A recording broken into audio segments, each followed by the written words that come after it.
Hello, स्वागत है आपका अपने चैनल प्रतिभा ज्ञान पाठशाला में। ये आज हम भूगोल के कुछ महत्वपूर्ण प्रश्नों को हल करेंगे जो एग्ज़ाम के पॉइंट ऑफ व्यू से बहुत ही महत्वपूर्ण है। यदि आप चैनल पर नए हैं तो चैनल को सब्सक्राइब ज़रूर करें, जिससे कि आपकी तैयारी बेहतर बनी रहे। आज का हमारा पहला प्रश्न है, अंडमान और निकोबार किस जल मार्ग के द्वारा अलग होता है? तो किस जल मार्ग के द्वारा अलग होता है? ये 10 चैनल के द्वारा अलग होता है। 10 डिग्री चैनल जल मार्ग के द्वारा अलग होता है। अगला प्रश्न है, छोटा नागपुर पठार की सर्वोच्च बिंदु कहाँ पर है? तो छोटा नागपुर पठार का सबसे सर्वोच्च बिंदु पारसनाथ में है, आपको याद रखना है। अगला प्रश्न है, सह्याद्री पर्वतमाला कहाँ पर स्थित है? तो यह महाराष्ट्र में स्थित है, महाराष्ट्र में, आपको याद रखना है। अगला प्रश्न है, भारत के सबसे दक्षिण में स्थित नदी कौन सी है? तो सबसे दक्षिण में स्थित नदी बैगाई नदी है। कौन सी? बैगाई नदी है, आपको इसका भी नाम याद रखना है। अगला प्रश्न है, भारत का अक्षांशीय विस्तार कितना है? तो भारत का अक्षांशीय विस्तार 1 डिग्री 4 मिनट से 37 डिग्री 6 मिनट उत्तरी अक्षांश है, आपको यह भी ध्यान रखना है। अगला प्रश्न है, दक्षिण से उत्तर की ओर बहने वाली नदी कौन सी है? तो बेतवा नदी है, दक्षिण से उत्तर की ओर बहने वाली नदी बेतवा नदी है, आपको यह भी ध्यान रखना है। अगला प्रश्न है, सर्वोत्तम काली मिट्टी भारत के किस राज्य में मिलती है? तो कहाँ मिलती है काली मिट्टी? यह अभी प्रश्न पूछा गया था आपका उत्तराखंड, यह पूछा गया था, उत्तराखंड में एग्जाम होता है उसमें पूछा जाता है। तो ये कहाँ सर्वोत्तम काली मिट्टी कहाँ पाई जाती है? ये महाराष्ट्र में पाई जाती है, आपको याद रखना है। भारत की सबसे लंबी नदी गंगा की उत्पत्ति कहाँ से होती है? तो गंगोत्री हिमनद ये उत्तराखंड से निकलती है, गौमुख से, आपको यह भी याद रखना है। गंगोत्री उत्तरकाशी में पड़ता है, वहाँ से निकलती है उत्तरकाशी। नदी के द्वारा मिट्टी को जमा करने की क्रिया क्या कहलाती है? तो नदी के द्वारा जो मिट्टी जमा होती है उसे निक्षेपण कहा जाता है। अगला प्रश्न है, भारत में पठार का प्रतिशत कितना है? तो पठार कितने भाग पे पाया जाता है भारत में? तो यह पाया जाता है आपके 27.7%। अगला प्रश्न है, सबसे लंबी तटरेखा वाला राज्य कौन सा है? तो सबसे लंबी तटरेखा गुजरात राज्य की है, आपको यह भी याद रखना है। अगला प्रश्न है, भारत का सबसे प्राचीन पर्वत कौन सा है? तो सबसे प्राचीन पर्वत अरावली पर्वत है, जो राजस्थान से दिल्ली तक फैला हुआ है, यह आपको याद रखना है। अगला प्रश्न है, पश्चिम की ओर बहने वाली नदियां जो डेल्टा नहीं बनाती है वह कौन सी हैं? तो ये क्या बनाती हैं? एक्सचुरी बनाती हैं। ये नर्मदा और ताप्ती हैं, ये क्या बनाती हैं? एक्सचुरी बनाती हैं, एक्सचुरी। ये क्या करती हैं? ये डेल्टा ना बनाकर एक्सचुरी बनाती हैं। अगला प्रश्न है, भारत की सबसे लंबी नदी कौन सी है? तो गंगा नदी भारत की सबसे लंबी नदी है, ये कितने किलोमीटर तक बहती है? गंगा नदी 2525 किलोमीटर तक बहती है, आपको यह भी याद रखना है। अगला प्रश्न है, बंगाल की खाड़ी में गिरने से पहले पद्मा से एक प्रमुख वितारिका निकलती है, जिसे क्या कहा जाता है? मेघना या गंगा या एवं ब्रह्मपुत्र की संयुक्त धारा कहा जाता है। बहुत ही महत्वपूर्ण प्रश्न है सारे। अगला प्रश्न है, भारत का मानक समय 82.5 या 82.5 डिग्री पूर्वी देशांतर रेखा किन 5 राज्यों से होकर गुजरती है? तो ये 5 राज्य से होकर कौन कौन से राज्य हैं? ये उत्तर प्रदेश, मध्य प्रदेश, छत्तीसगढ़, उड़ीसा, आंध्र प्रदेश, ये बहुत ही महत्वपूर्ण है, आपको ये याद रखना है। अगला प्रश्न है, समुद्र पर भारत का सबसे निकटतम पड़ोसी देश कौन सा है? तो सबसे निकटतम पड़ोसी देश श्रीलंका है। प्राचीन नाम इसका क्या है? प्राचीन नाम सिलोन है, आपको याद रखना है। अगला प्रश्न है, गेहूं, चना, जौ, मटर, सरसों, आलू, राई इत्यादि किस फसल के उदाहरण हैं? तो रबी की फसल के ये उदाहरण हैं। भारत में सबसे अधिक जनजातियां कहाँ पाई जाती हैं? तो मध्य प्रदेश में सर्वाधिक जनजातियां पाई जाती हैं, आपको याद रखना है। अगला प्रश्न है, सबसे अधिक राज्यों को छूने वाला भारतीय राज्य कौन सा है? तो सबसे अधिक राज्यों को छूने वाला भारतीय राज्य उत्तर प्रदेश है, ये 8 राज्यों को स्पर्श करता है। कितने राज्यों को? 8 राज्यों को स्पर्श करता है। अगला प्रश्न है, भारत का सबसे उत्तरी बिंदु कौन सा है? तो भारत का सबसे उत्तरी बिंदु इंदिरा कौल है। दक्षिणी बिंदु कौन सा है? दक्षिणी बिंदु आप मुझे बता सकते हैं? यदि आपको पता है तो आप इसका उत्तर आप कमेंट बॉक्स में दे सकते हैं। कौन सा है? इंदिरा कॉल है। और आपको बताना है दक्षिणी बिंदु बताना है इसका। ये तो उत्तरी बिंदु है, दक्षिणी बिंदु आपको बताना है। अगला प्रश्न है, भारत के दक्षिण में कौन से देश। प्रश्न थोड़ा चेंज हो गया है यहाँ पे से देखिए। अगला प्रश्न, पालघाट दर्रा किन किन स्थानों को जोड़ता है? तो पालघाट दर्रा ये तमिलनाडु से केरल को जोड़ता है। अगला प्रश्न है, जनसंख्या की दृष्टि से भारत का सबसे छोटा जिला कौन सा है? तो भारत का सबसे छोटा जिला जनसंख्या की दृष्टि से परगना है, पश्चिम बंगाल में पड़ता है। अगला प्रश्न है, हिंदी के बाद भारत में सबसे अधिक बोली जाने वाली भाषा कौन सी है? तो हिंदी के बाद सबसे अधिक भाषा बांग्ला बोली जाती है। आपको बहुत ही महत्वपूर्ण प्रश्न है, क्योंकि लोगों को ये बहुत कम लोगों को मालूम होगा कि बांग्ला बोली जाती है। और अगर विश्व स्तर पर देखा जाएगा तो हिंदी के बाद भोजपुरी बोली जाती है। हाँ, भोजपुरी बोली जाती है हिंदी के बाद में। अगला प्रश्न है, कर्क रेखा भारत के कितने राज्यों से होकर गुजरती है? तो कर्क रेखा भारत के 8 राज्यों से होकर गुजरती है। गुजरात, राजस्थान, मध्य प्रदेश, छत्तीसगढ़, झारखंड, पश्चिम बंगाल, त्रिपुरा और मिजोरम। ठीक है, इस राज्यों से होकर गुजरती है। बहुत ही महत्वपूर्ण प्रश्न है। भारत की प्रथम जल विद्युत परियोजना कौन सी है? शिव समुद्रम, जिसकी स्थापना 1902 में की गई। सबसे क्या है? जल विद्युत परियोजना है प्रथम। सिपकला और बड़ा लाचा दर्रा कहाँ स्थित है? तो सिपकला और बड़ा लाचा दर्रा हिमाचल प्रदेश में स्थित है। आपको बताना है कमेंट बॉक्स में जोजिला दर्रा कहाँ पर है, जोजिला दर्रा कहाँ पर है, और थांगला कहाँ पर है, और मुलिंगला कहाँ पर है। ये सारे दर्रे बताना है।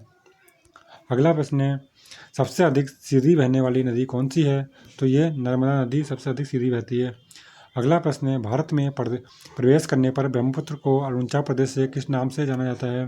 दिहांग के नाम से जाना जाता है, आपने पढ़ा होगा। माउंट एवरेस्ट को नेपाल में क्या कहा जाता है? सागरमाथा कहा जाता है, आपने पढ़ा होगा। अगला प्रश्न है, लक्षद्वीप समूह का सबसे छोटा द्वीप कौन सा है? तो लक्षद्वीप समूह का सबसे छोटा द्वीप बिट्रा द्वीप है। कौन सा? बिट्रा द्वीप है। भारत में हिमालय की सबसे ऊंची चोटी कहाँ पर है? तो कंचनजंगा क्या है? सिक्किम में पड़ती है। ये 8,598 मीटर है। प्रायद्वीप भारत की दूसरी सबसे बड़ी नदी कौन सी है? तो कृष्णा नदी प्रायद्वीप भारत की सबसे क्या बड़ी नदी है। अगला प्रश्न है, लाल मिट्टी का रंग क्यों लाल होता है? तो लोहा ऑक्साइड के कारण लाल मिट्टी का रंग लाल होता है। भारत की सबसे लंबी स्थलीय सीमा किस देश से लगती है? तो बांग्लादेश से लगती है स्थलीय सीमा। काली मिट्टी का रंग काला क्यों होता है? तो टेटनी फेरस की मैग्नेटाइट एवं जीवाश्म के कारण होता है। आपको यह भी याद रखना है। अगला प्रश्न है, भारत में कुल राज्य तथा केंद्र शासित प्रदेशों की संख्या कितनी है? राज्य, अब तो ये प्रश्न पुराना प्रश्न हो गया है। 28 राज्य रह गए हैं। ठीक है, केंद्र शासित प्रदेश 8 हो गए हैं। ये आपको याद रखना है, और 28 राज्य हैं। ठीक है। अगला प्रश्न है, अंडमान निकोबार द्वीप समूह की सबसे ऊंची चोटी कौन सी है? तो सैंडल पीक है। सैंडल पीक है कितनी है? 738 मीटर है। आपको याद रखना है। अगला प्रश्न है, जनसंख्या की दृष्टि से भारत का सबसे बड़ा राज्य कौन सा है? तो ये उत्तर प्रदेश है। और क्षेत्रफल के अनुसार कौन सा है? राजस्थान है। आपको याद रखना है, राजस्थान। ठीक है। सबसे छोटा राज्य कौन सा है? गोवा है। क्या है? गोवा है। सबसे साक्षर प्रदेश कौन सा है? आपको याद रखना है, सबसे साक्षर प्रदेश केरल है। कौन? केरल है।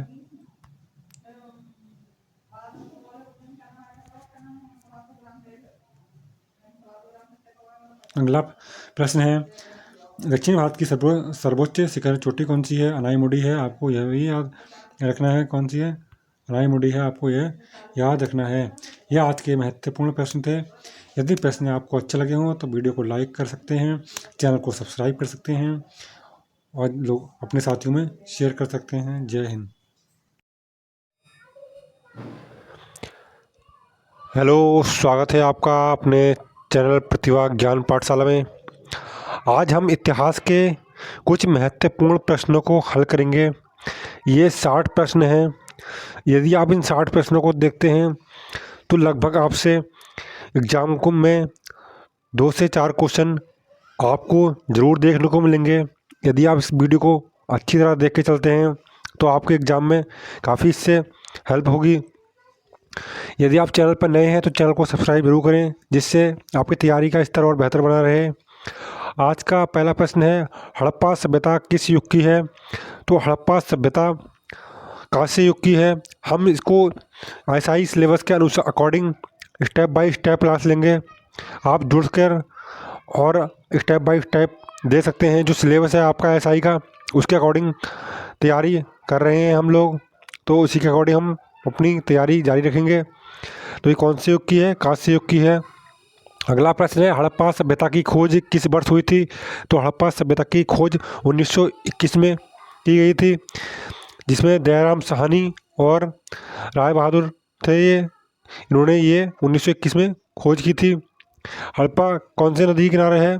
तो हड़प्पा सिंधु नदी और रावी नदी, ये सारी नदियों किनारे है। महत्वपूर्ण आपको सिंधु नदी का नाम याद रखना है। अगला प्रश्न है, हड़प्पा निवासी किस प्रमुख धातु से अपरिचित थे?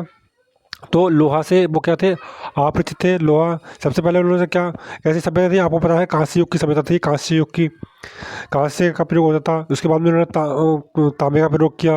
अब लोहा से ये अपरिचित थे, लोहे का ज्ञान नहीं था इन्हें।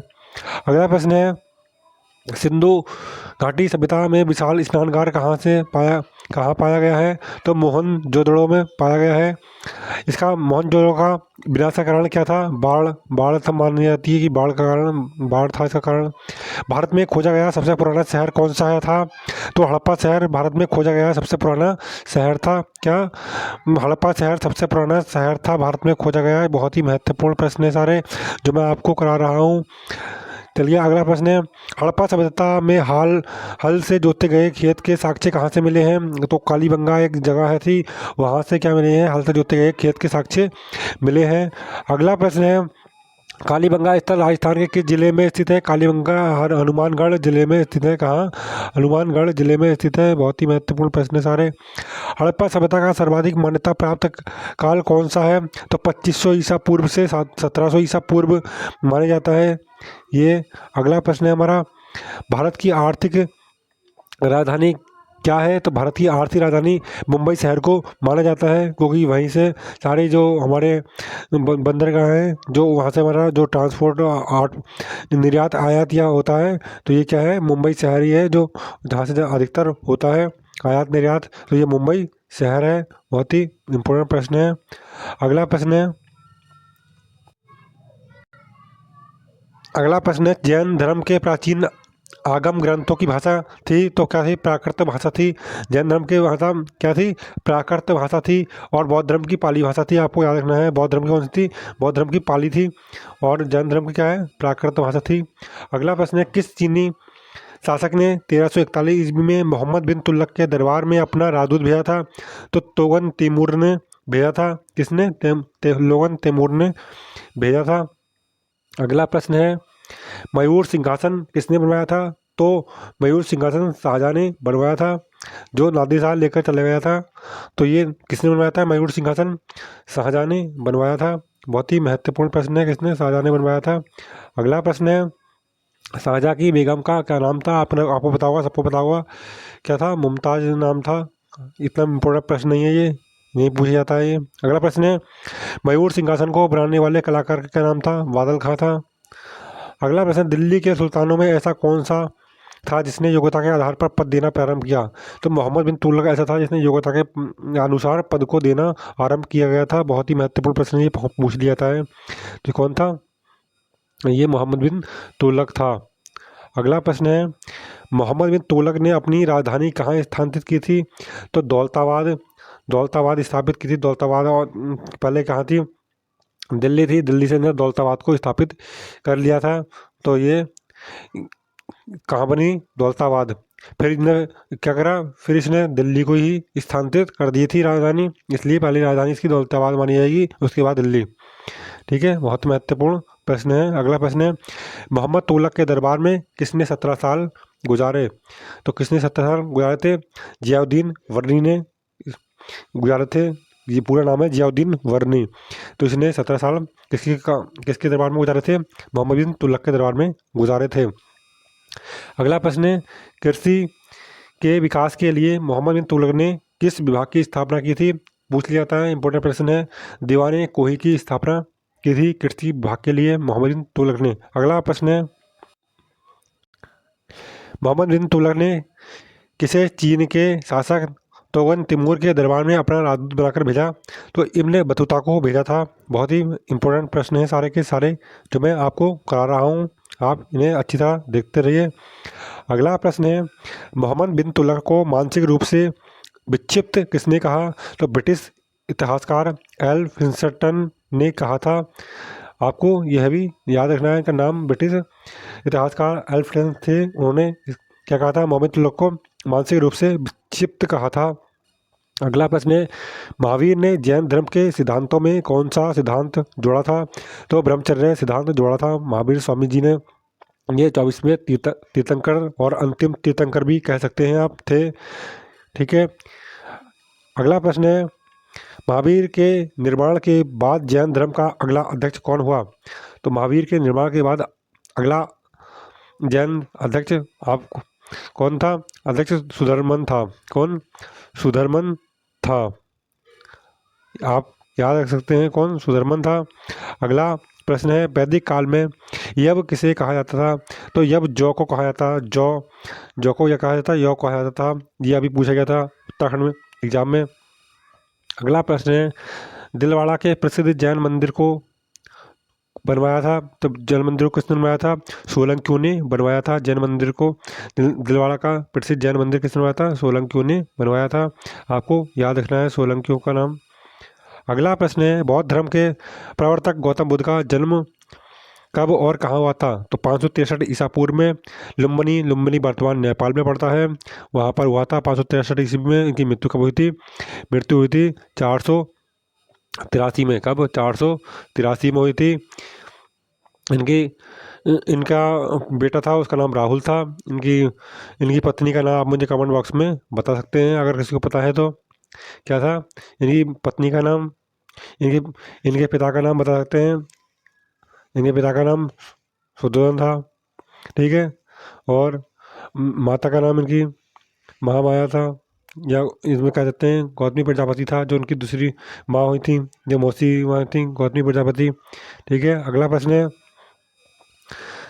प्रश्न है, शाक्य राजवंश के किस राजकुमार ने एक महान धर्म की स्थापना की थी? तो ये सिद्धार्थ ने की थी। किसने? सिद्धार्थ ने की थी। कौन से वंश की स्थापना? शाक्य वंश की स्थापना। आपको याद रखना है। अगला प्रश्न है,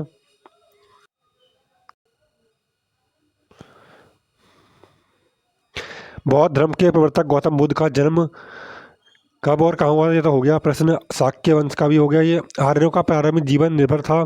तो आर्यों का जो जीवन था किस पर निर्भर था? प्रारंभिक पशु चरण उनका मुख्य व्यवसाय, या प्रारंभिक जीवन किस पर था? पशु चरण पर, मतलब पशु चराते थे वो, कोई व्यवसाय नहीं करते थे, एक ही व्यवसाय था पशु चरण। चित्रित धूसर मृत्युभांड का संबंध किस काल से है? तो वैदिक सभ्यता से है। जो चित्रित धूसर, जो मिट्टी के बर्तन, चित्रित जो कलापण जो मिलती है, मृदभांड मिलते हैं, ये किससे, कौन सी सभ्यता से हैं? वैदिक सभ्यता से हैं। आपको याद रखना है, वैदिक सभ्यता बहुत महत्वपूर्ण है। अगला प्रश्न है, कनिष्क बौद्ध धर्म की किस शाखा का अनुयायी था, जिसका प्रसार उसने मध्य एशिया व सुदूर पूर्व में किया? तो ये महायान, कनिष्क बौद्ध धर्म की किस शाखा से था? महायान शाखा से था। कौन सी शाखा से? महायान शाखा से। अगला प्रश्न है, कला की मथुरा शैली में मूर्तियों का निर्माण हुआ था? तो रेड सैंड स्टोन से हुआ था। सबसे पहले कहाँ से हुआ था मथुरा शैली का निर्माण?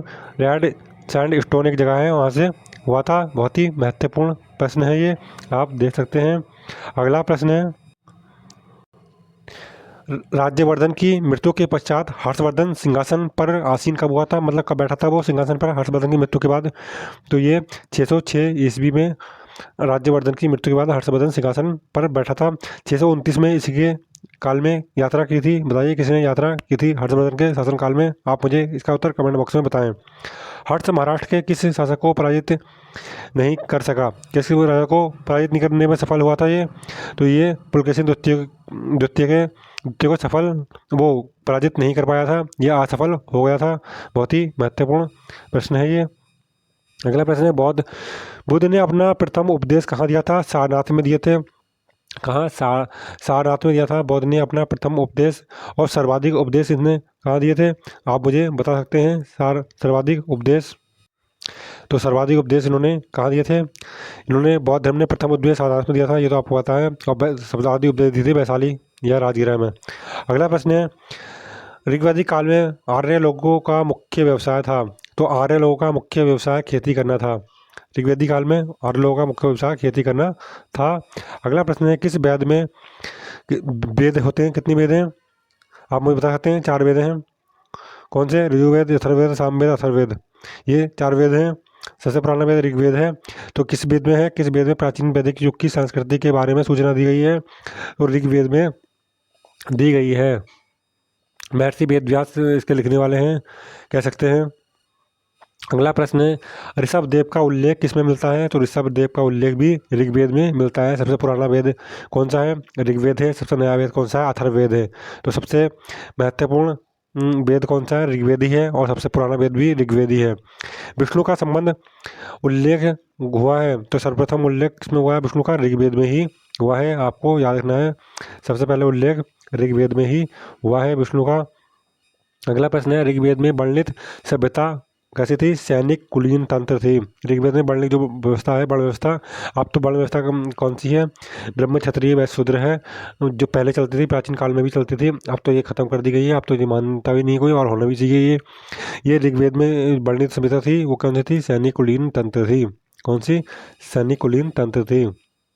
अगला प्रश्न है, किसने किसके शासनकाल में 1398 में तैमूर ने दिल्ली पर आक्रमण किया था? तो नसीर उद्दीन महमूद तुगलक के काल का शासन के काल में आक्रमण किया गया था। किसके शासनकाल में? नसीरुद्दीन महमूद तुगलक के शासनकाल में आक्रमण किया था। किसने? तैमूर ने। अगला प्रश्न है,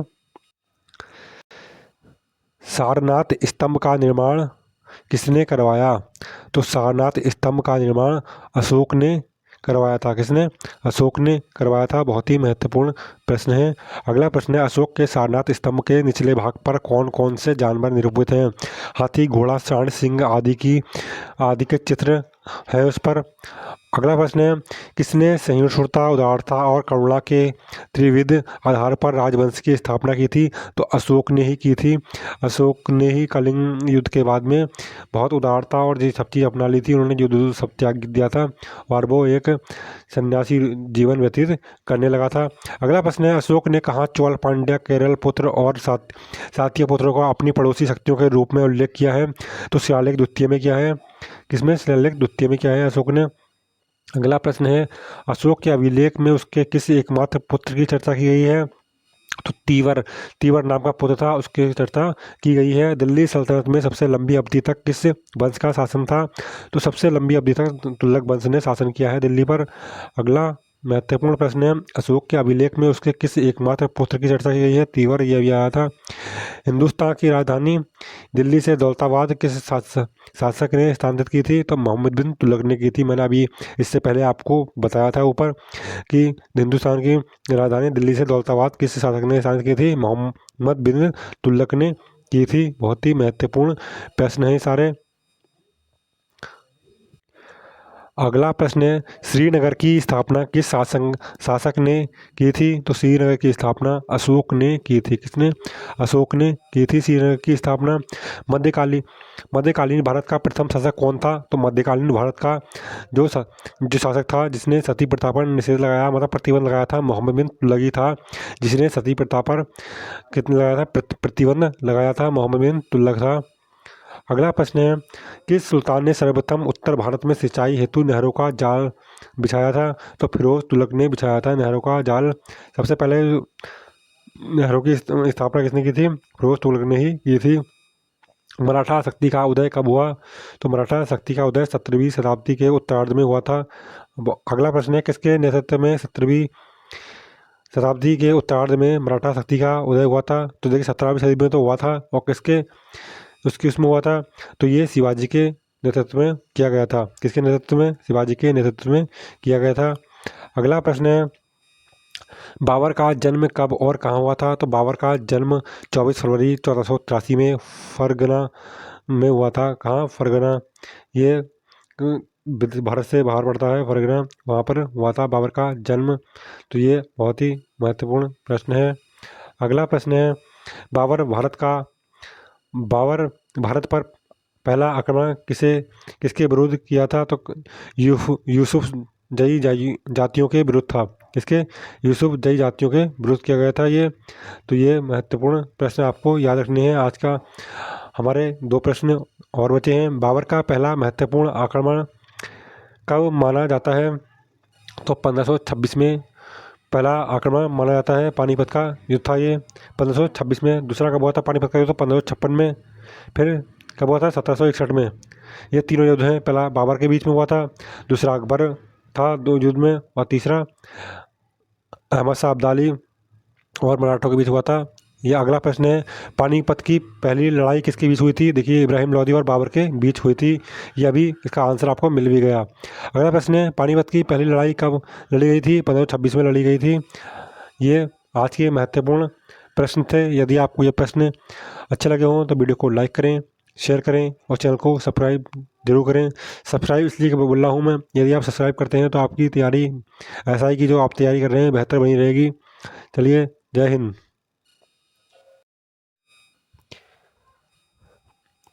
हेलो, स्वागत है आपका अपने चैनल प्रतिभा ज्ञान पाठशाला में। आज हम भूगोल के कुछ महत्वपूर्ण प्रश्नों को हल करेंगे जो आपके आगामी परीक्षाओं के लिए बहुत महत्वपूर्ण है, जिससे SI, पुलिस, गन्ना पर्यवेक्षक और आने वाली और भी परीक्षाओं के लिए बहुत ही महत्वपूर्ण है। यदि आप चैनल पर नए हैं तो चैनल को सब्सक्राइब जरूर करें, जिससे आपके तैयारी का स्तर और बेहतर बना रहे।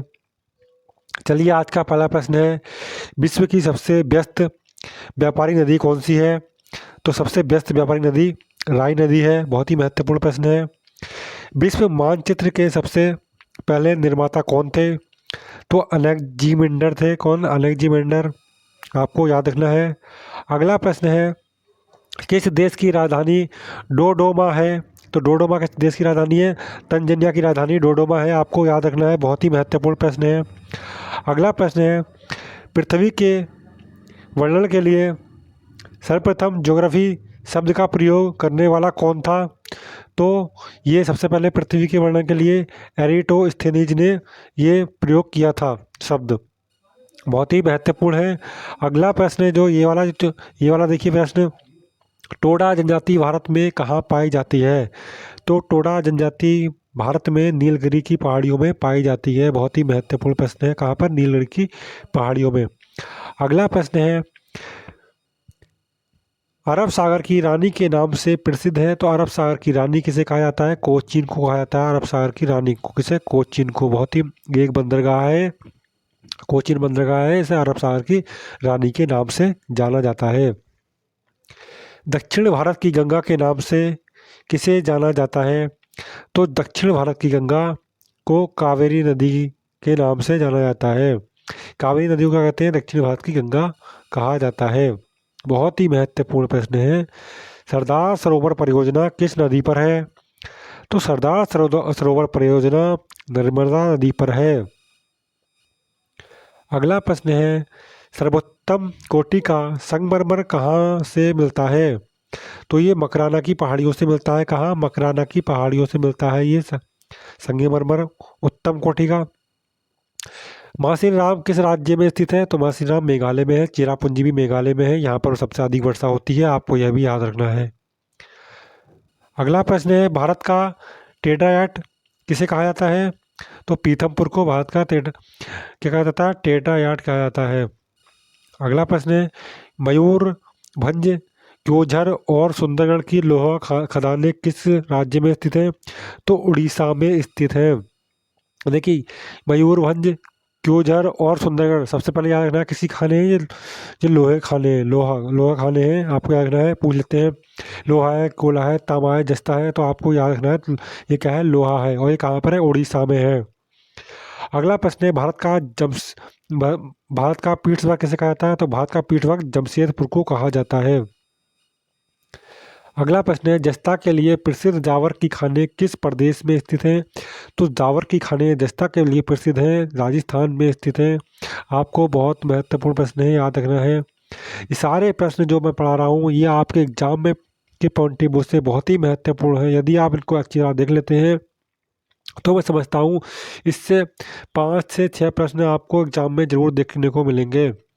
कोई भी एग्जाम हुआ, जैव मंडल क्षेत्र किस उद्देश्य हेतु विकसित किए जा रहे हैं? तो जैव विविधता के संरक्षण हेतु जैव मंडल क्षेत्र विकसित किए जा रहे हैं। बहुत ही महत्वपूर्ण प्रश्न है सारे के सारे।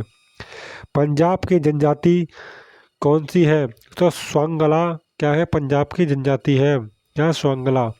अगला प्रश्न है, प्रायद्वीप पठार को दो भागों में विभाजित करने वाली नदी कौन सी है? तो ये नदी गोदावरी है। कौन सी? गोदावरी नदी है ये, गोदावरी नदी। अगला प्रश्न है, भारत में प्रथम परमाणु विद्युत गृह कहाँ स्थापित किया गया था? तो सबसे पहला विद्युत ग्रह कहाँ बनाया गया था या कहाँ पर स्थापित किया गया था? तो तारापुर महाराष्ट्र में किया गया था। कहाँ? तारापुर महाराष्ट्र में। आपको याद रखना है, इसका नाम तारापुर है और ये जगह कहाँ पर है? महाराष्ट्र में। भारत की सबसे बड़ी कृत्रिम झील कौन सी है? तो गोविंद बल्लभ पंत सबसे बड़ी कृत्रिम झील है। कौन सी? गोविंद बल्लभ पंत। अगला प्रश्न है, भारत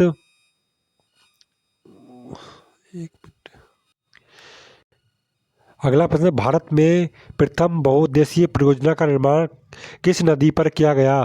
तो ये दामोदर नदी पर किया गया था। अगला प्रश्न है, देसी साज सामान प्रयोग करने वाला भारत का पहला ऊर्जा संयंत्र कहाँ स्थापित किया गया है? तो ये देसी सामान से प्रयोग जो हुआ है उसका सबसे प्रथम ऊर्जा संयंत्र कहाँ स्थापित किया गया है? कालपक्कम तमिलनाडु में किया गया है। यह भी बहुत महत्वपूर्ण प्रश्न है, आपको याद रखना है। अगला प्रश्न है, तमिलनाडु में किया गया। अगला प्रश्न है, लिग्नाइट कोयले को सर्वाधिक उत्पादन किस राज्य में किया जाता है? तो लिग्नाइट कोयले का सर्वाधिक उत्पादन तमिलनाडु में किया जाता है। आपको यह याद रखना है, बहुत ही महत्वपूर्ण प्रश्न है। अगला प्रश्न है, विश्व का सबसे बड़ा जहाज निर्माता मौद्रिक मूल्य की दृष्टि से कौन सा है? मतलब यहाँ कब पूछा गया है, विश्व का सबसे बड़ा जहाज निर्माता क्षेत्रफल में नहीं पूछा गया है, मौद्रिक दृष्टि से, यानी कि वित्तीय स्तर से पूछा गया है। सबसे बड़ा विश्व का जहाज निर्माता कौन सा है? दक्षिण कोरिया है। आपको याद रखना है कौन सा? दक्षिण कोरिया। बहुत ही महत्वपूर्ण प्रश्न है सारे। अगला प्रश्न है, संयुक्त राज्य अमेरिका ने गैलीलियो नामक अंतरिक्ष यान किस ग्रह पर खोज के लिए भेजा? तो ये किसने भेजा था? संयुक्त राज्य अमेरिका ने भेजा था। कौन से ग्रह पर भेजा था? बृहस्पति पे भेजा था। ये दो प्रश्न है, एक ही प्रश्न में छुपे हुए दो प्रश्न हैं। किसने भेजा? अमेरिका ने भेजा था। आपको याद रखना है। ओजोन परत किस वायुमंडल परत में स्थित है? तो ओजोन परत समताप मंडल में स्थित है। सबसे निचली परत कौन सी है? क्षोभ मंडल है। सबसे निचली परत कौन सी है? क्षोभ मंडल। और सभी मौसमी घटनाएं किस में होती हैं? तो क्षोभ मंडल में होती हैं सभी मौसमी घटनाएं। और वायु उड़ाने की स्थिति कौन से मंडल में पाई जाती है? समताप मंडल में ही पाई जाती है। ठीक है। आयन मंडल में क्या होता है? आयन मंडल में आपके उपग्रह स्थापित किए जाते हैं, जो कृत्रिम रूप से बनाए होते हैं उपग्रह, उन्हें स्थापित किया जाता है। वो किसमें?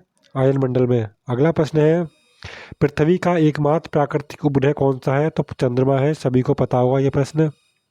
अगला प्रश्न है, भारत का पीठस्वर्ग किस शहर को कहा जाता है? जमशेदपुर को कहा जाता है। अभी आया था प्रश्न। भारत में सबसे पहला जैव मंडलीय अंतरिक्ष क्षेत्र कहाँ स्थापित किया गया है? तो ये नीलगिरी में किया गया है। नीलगिरी में किया गया, आपको याद रखना है। बरामुडा त्रिकोण कहाँ पर अवस्थित है? तो उत्तरी अटलांटिका या अटलांटिक महासागर में है। आपको याद रखना है। क्या? उत्तरी अटलांटिक महासागर, इसका नाम याद रखना है आपको। अगला प्रश्न है, उत्तरी गोलार्ध में सबसे बड़ा दिन कब होता है? तो उत्तरी गोलार्ध में सबसे बड़ा दिन कब होता है? तो उत्तरी गोलार्ध में 21 जून को सबसे बड़ा दिन होता है। कब? 21 जून को उत्तरी गोलार्ध में सबसे बड़ा दिन होता है। आप मुझे कमेंट बॉक्स में बताना, भारत कौन से गोलार्ध में पड़ता है? यदि किसी को पता हो तो आप ज़रूर बताना कमेंट बॉक्स में। दक्षिण गोलार्ध में सबसे लंबा दिन कौन सा होता है? तो 22 दिसंबर होता है। अगला प्रश्न है, भूमध्य सागर की कुंजी किस जल संधि को कहा जाता है? तो जिब्राल्टर जल संधि को क्या कहा जाता है? भूमध्य सागर की कुंजी कहा जाता है। आपको याद रखना है। रबड़ किस प्रकार के वन में पाई जाती है? तो रबड़ उष्णकटिबंधीय सदाबहार वन में पाई जाती है। कहाँ? उष्णकटिबंधीय वन में पाई जाती है? रबड़। बहुत ही महत्वपूर्ण प्रश्न है। अगला प्रश्न है, भारत में प्रति एकड़ तिलहन की सर्वाधिक उपज वाला राज्य कौन सा है? तो गुजरात है। अगला प्रश्न है, नेवेली लिग्नाइट निगम द्वारा किस राज्य से लिग्नाइट कोयला निकाला जाता है? तो तमिलनाडु से निकाला जाता है। अगला प्रश्न है, पर्वतीय क्षेत्रों में निवास करने वाली एटा जनजाति किस देश में पाई जाती है? तो ये फिलीपींस में पाई जाती है। कहाँ? फिलीपींस में पाई जाती है। बहुत ही महत्वपूर्ण प्रश्न है, आपको याद रखना है। अगला प्रश्न है, कहाँ पर दिन और रात बराबर होते हैं? तो विषुवत रेखा पर रात और दिन बराबर होते हैं। हमारा अगला प्रश्न है, हमबोल्ट की धारा किस तट के पास होकर बहती है? तो हमबोल्ट की जलधारा दक्षिण अमेरिका के पश्चिमी तट के पास होकर बहती है। किसके? दक्षिण अमेरिका के पश्चिमी तट के पास होकर बहती है, आपको याद रखना है। अगला प्रश्न है, पनामा नहर किन दो महाद्वीपों को अलग करती है? तो पनामा नहर उत्तरी अमेरिका को और दक्षिण अमेरिका को अलग करती है। बहुत ही महत्वपूर्ण प्रश्न है। अगला प्रश्न है, पनामा नहर किन दो महासागरों को जोड़ती है? देखिए यहाँ पर जोड़ती है भी पूछा गया है और अलग करती में पूछा गया है। पनामा नहर किन दो महाद्वीपों को अलग करती है? उत्तरी और दक्षिणी अमेरिका। और पनामा नहर किन दो महासागरों को जोड़ती है? प्रशांत महासागर और उत्तरी अटलांटिक महासागर को जोड़ती है। बहुत ही महत्वपूर्ण प्रश्न करा रहा हूँ मैं आपको। अगर इसको आप ढंग से देखते हैं तो आपके 5 से 6 क्वेश्चन हर एग्जाम में, कोई भी एग्जाम होता है आपका, उसमें पक्के आते हैं। अगला प्रश्न है, विश्व का सबसे ऊंचा जलप्रपात कौन सा है? तो सबसे ऊंचा जलप्रपात साल्टो एंजिल वेनेजुएला है। आपको ये इसका नाम भी याद रखना है। अगला प्रश्न है, पृथ्वी की किस गति के कारण पृथ्वी पर दिन और रात क्या होते हैं दिन रात होते हैं? तो घूर्णन नदी के किनारे होता है। क्या? घूर्णन के कारण, घूर्णन गति के कारण दिन रात और बराबर होते हैं, आपको याद रखना है। अगला प्रश्न है, सार्वजनिक क्षेत्र का पहला उर्वरक कारखाना भारत में कहाँ स्थापित किया गया? तो ये सिंदरी में किया गया था। सार्वजनिक क्षेत्र क्या होता है? जो सरकारी अंडर में खोले जाते हैं कारखाने या कंपनी या जो भी, वो क्या बोलते हैं? सार्वजनिक क्षेत्र बोलते हैं। प्राइवेट स्तर जानते ही हैं आप, और पीपीपी मोड भी जानते हैं। पब्लिक प्राइवेट सेक्टर होता है पीपीपी मोड। तो सरकार आजकल पीपीपी मोड पर कार्य कर रही है, आपको पता है। किस महाद्वीप में जनसंख्या घनत्व सर्वाधिक पाया जाता है? तो एशिया पर सर्वाधिक जनसंख्या घनत्व है एशिया, क्योंकि एशिया में ही हमारा भारत पड़ता है। चीन भी एशिया में पड़ता है, तो चीन को पछाड़कर भारत प्रथम पर आ गया है जनसंख्या के इस मामले में। आपको यह भी पता होना चाहिए। पहले क्या था? चीन था, अब हमारा भारत हो गया है। चलिए अगला प्रश्न है, विश्व की सबसे बड़ी सिंचाई परियोजना कौन सी है? तो इंदिरा गांधी नहर परियोजना सबसे बड़ी क्या है? विश्व की परियोजना है। सबसे बड़ी विश्व की परियोजना है कौन सी? इंदिरा गांधी नहर परियोजना। अगला प्रश्न है, कौन सी नियमित हवाएं गर्जता, चालीसा, प्रचंड, पचासा तथा चीखता साटा के नाम से जानी जाती हैं? तो ये सारी क्या है? पछुआ पवनों के नाम है, पूछ ली जाती हैं ये। अगला प्रश्न, Tata iron and steel company TISCO किस तरह की कंपनी है? तो प्राइवेट सेक्टर की कंपनी है। ये TISCO टिस्को क्या है? प्राइवेट सेक्टर की कंपनी है। अगला प्रश्न है, मॉरिशस की राजधानी क्या है? तो मॉरिशस की राजधानी क्या है? पोर्ट लुइस है। क्या? पोर्ट लुइस है मॉरिशस की राजधानी। बहुत ही महत्वपूर्ण प्रश्न है सारे। विश्व का सबसे बड़ा कोबाल्ट उत्पादक देश कौन सा है? तो ये जायरे है। क्या? जायरे है सबसे बड़ा कोबाल्ट उत्पादक देश। मॉन्ट्रियल शहर किस नदी के तट पर स्थित है? तो सेंट लॉरेंस नदी के तट पर स्थित है।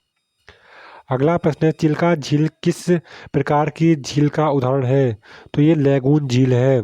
जो खारे पानी की सबसे बड़ी झील कौन सी है? तो आप मुझे बता सकते हैं क्या है? तो आप कमेंट बॉक्स में बताना, खारे पानी की सबसे बड़ी झील कौन सी है। तो चिल्का झील किस प्रकार की झील है? उदाहरण है तो यह है लैगून झील। और चिल्का झील कहाँ पाई जाती है? आप मुझे बताना कि कहाँ पाई जाती है और ये किस प्रकार की मीठी है या खारे पानी की झील है, ये किस प्रकार की झील है, मुझे बताना आप कमेंट बॉक्स में। अगला प्रश्न है, न्यू मूर द्वीप कहाँ स्थित है? तो ये बंगाल की खाड़ी में स्थित है। कहाँ? बंगाल की खाड़ी में स्थित है। बहुत ही महत्वपूर्ण प्रश्न है। अगला प्रश्न है, देश का सबसे बड़ा उद्योग कौन सा है? तो सूती वस्त्र उद्योग देश का सबसे बड़ा उद्योग है। क्या? सूती वस्त्र उद्योग देश का क्या है? सबसे बड़ा उद्योग है। अगला प्रश्न है,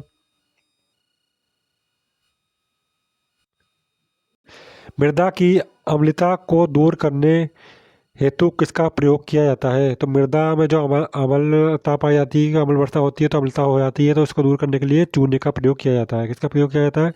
चूने का प्रयोग किया जाता है मृदा में। मृदा माने मिट्टी में जो कि जिससे अम्लता दूर की जाती है, चूने का प्रयोग करके। सौरमंडल का सबसे बड़ा ग्रह कौन सा है? तो सौरमंडल का सबसे बड़ा ग्रह बृहस्पति है। आपको याद रखना है, बृहस्पति सबसे बड़ा ग्रह है। सबसे नज़दीक का ग्रह बताना है पृथ्वी का, और सबसे नज़दीक का ग्रह बताना है सूर्य का, कमेंट बॉक्स में। अगला प्रश्न है, सौरमंडल का सबसे छोटा ग्रह कौन सा है? तो सौरमंडल का सबसे छोटा ग्रह बुध है। कौन सा? बुध है। अगला प्रश्न है, किस देश को अर्धरात्रि के सूर्य की भूमि कहा जाता है? तो नॉर्वे को क्या कहा जाता है? अर्धरात्रि के सूर्य की भूमि कहा जाता है नॉर्वे को। बहुत ही महत्वपूर्ण प्रश्न है। कोरी क्रिक कहाँ पर स्थित है? तो कोरी क्रिक कच्छ का रण में स्थित है। कहाँ? कच्छ के रण में स्थित है। बहुत ही महत्वपूर्ण प्रश्न है। अगला प्रश्न है, कृष्णा डेल्टा से गोदावरी डेल्टा तक का तट किस नाम से जाना जाता है? तो गोलकुंडा तट के नाम से जाना जाता है। किसे? गोलकुंडा तट के नाम से जाना जाता है। आपको यह याद रखना है। NH1 किन दो नगरों के बीच है? दिल्ली और अमृतसर के बीच है NH1। वराकर किस नदी की सहायक नदी है? दामोदर नदी की सहायक नदी है। उत्तर भारत के मैदानी भागों में शीत ऋतु में होने वाली वर्षा किस कारण से होती है? पश्चिमी विक्षोभों से होती है। किससे होती है? पश्चिमी विक्षोभों के कारण होती है। अगला प्रश्न है, मैंटूर बांध किस नदी पर बनाया गया है? तो मैंटूर बांध कावेरी नदी पर बनाया गया है। कौन सी नदी पर? कावेरी नदी पर बनाया गया है। बहुत ही महत्वपूर्ण प्रश्न है। अगला प्रश्न है, तमिलनाडु व केरल को जोड़ने वाला दर्रा कहाँ पर स्थित है? तो नीलगिरी के दक्षिण में स्थित है। ये क्या? नीलगिरी के दक्षिण में स्थित है। अगला है, टैंगो किस देश का प्रमुख नृत्य है? तो अर्जेंटीना का प्रमुख नृत्य है टैंगो।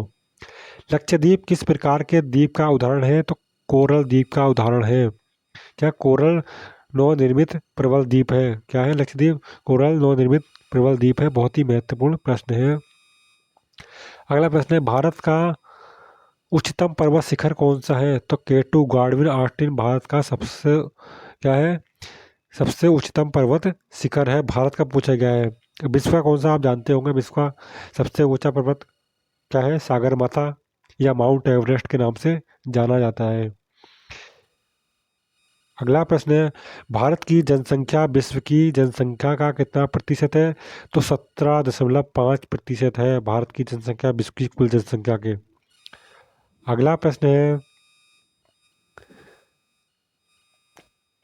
केसर का सर्वाधिक उत्पादन भारत के किस राज्य में होता है? तो जम्मू कश्मीर में होता है केसर का उत्पादन। मेघालय पठार पर कौन सी मिट्टी पाई जाती है? तो लेटराइट मिट्टी पाई जाती है। कौन सी? लेटराइट मिट्टी पाई जाती है मेघालय पठार पर। विश्व का सबसे ऊंचा ज्वालामुखी पर्वत कहाँ पर है? तो कोटापेक्सी इक्वाडोर में स्थित है। कोटापेक्सी भारत का विश्व का सबसे भारत का नहीं, विश्व का सबसे ऊंचा ज्वालामुखी है। आप बताना सबसे शांत ज्वालामुखी कहाँ पर है, कमेंट बॉक्स में, यदि किसी को पता है। ठीक है, ये कोटापेक्सी है, इक्वाडोर में स्थित है। ठीक है, बहुत ही महत्वपूर्ण प्रश्न है। अगला प्रश्न है, भारत में कांच के कुटीर उद्योग का सबसे बड़ा केंद्र कहाँ है? तो ये फिरोजाबाद में स्थित है। फिरोजाबाद उत्तर प्रदेश में पड़ता है। ये हमारे आज के महत्वपूर्ण प्रश्न थे। यदि आपको ये प्रश्न अच्छे लगे हों तो वीडियो को लाइक करें, शेयर करें और चैनल को सब्सक्राइब जरूर करें। जय हिंद। हेलो, स्वागत है आपका अपने चैनल प्रतिभा ज्ञान पाठशाला में।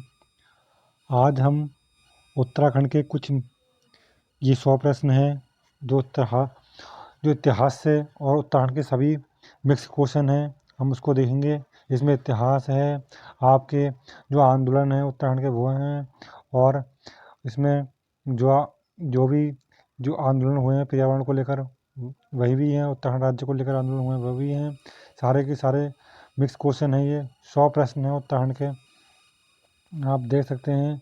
अब शुरू करते हैं, आज हम 100 प्रश्नों को देखेंगे। इन 100 प्रश्नों के बारे में आज अध्ययन करेंगे। आप यदि इन प्रश्नों को अच्छी तरह देख के चलते हैं तो आप इसमें से 5 से 6 नंबर आपके हर परीक्षा में पूछने की संभावना रहती है। आपके जिस भी एग्ज़ाम में ये उत्तराखंड पूछी जाती है, उत्तराखंड तो हर एग्ज़ाम में पूछी जाती है वैसे तो, मगर किसी किसी एग्ज़ाम में कम उत्तराखंड पूछी जाती है। कम भी पूछी जाती है तो 5 से 8 क्वेश्चन फिर भी पूछे जाते हैं, लेकिन उत्तराखंड अगर देखी जाए तो 40 नंबर या 30 नंबर की उत्तराखंड आपको हर पेपर में देखने को मिलती है। चलिए शुरू करते हैं। उत्तराखंड के प्रथम मुख्यमंत्री कौन थे? तो सबको पता होगा ये प्रश्न तो, नित्यानंद स्वामी जी थे। प्रथम निर्वाचित चुनाव द्वारा मुख्यमंत्री कौन बने थे? नारायण तिवारी जी बने थे। आपको याद रखना है, दोनों क्वेश्चन का हल आंसर आपको यहीं मिल गया है। उत्तराखंड के प्रथम एडवोकेट जनरल के रूप में किसे नियुक्त किया गया था?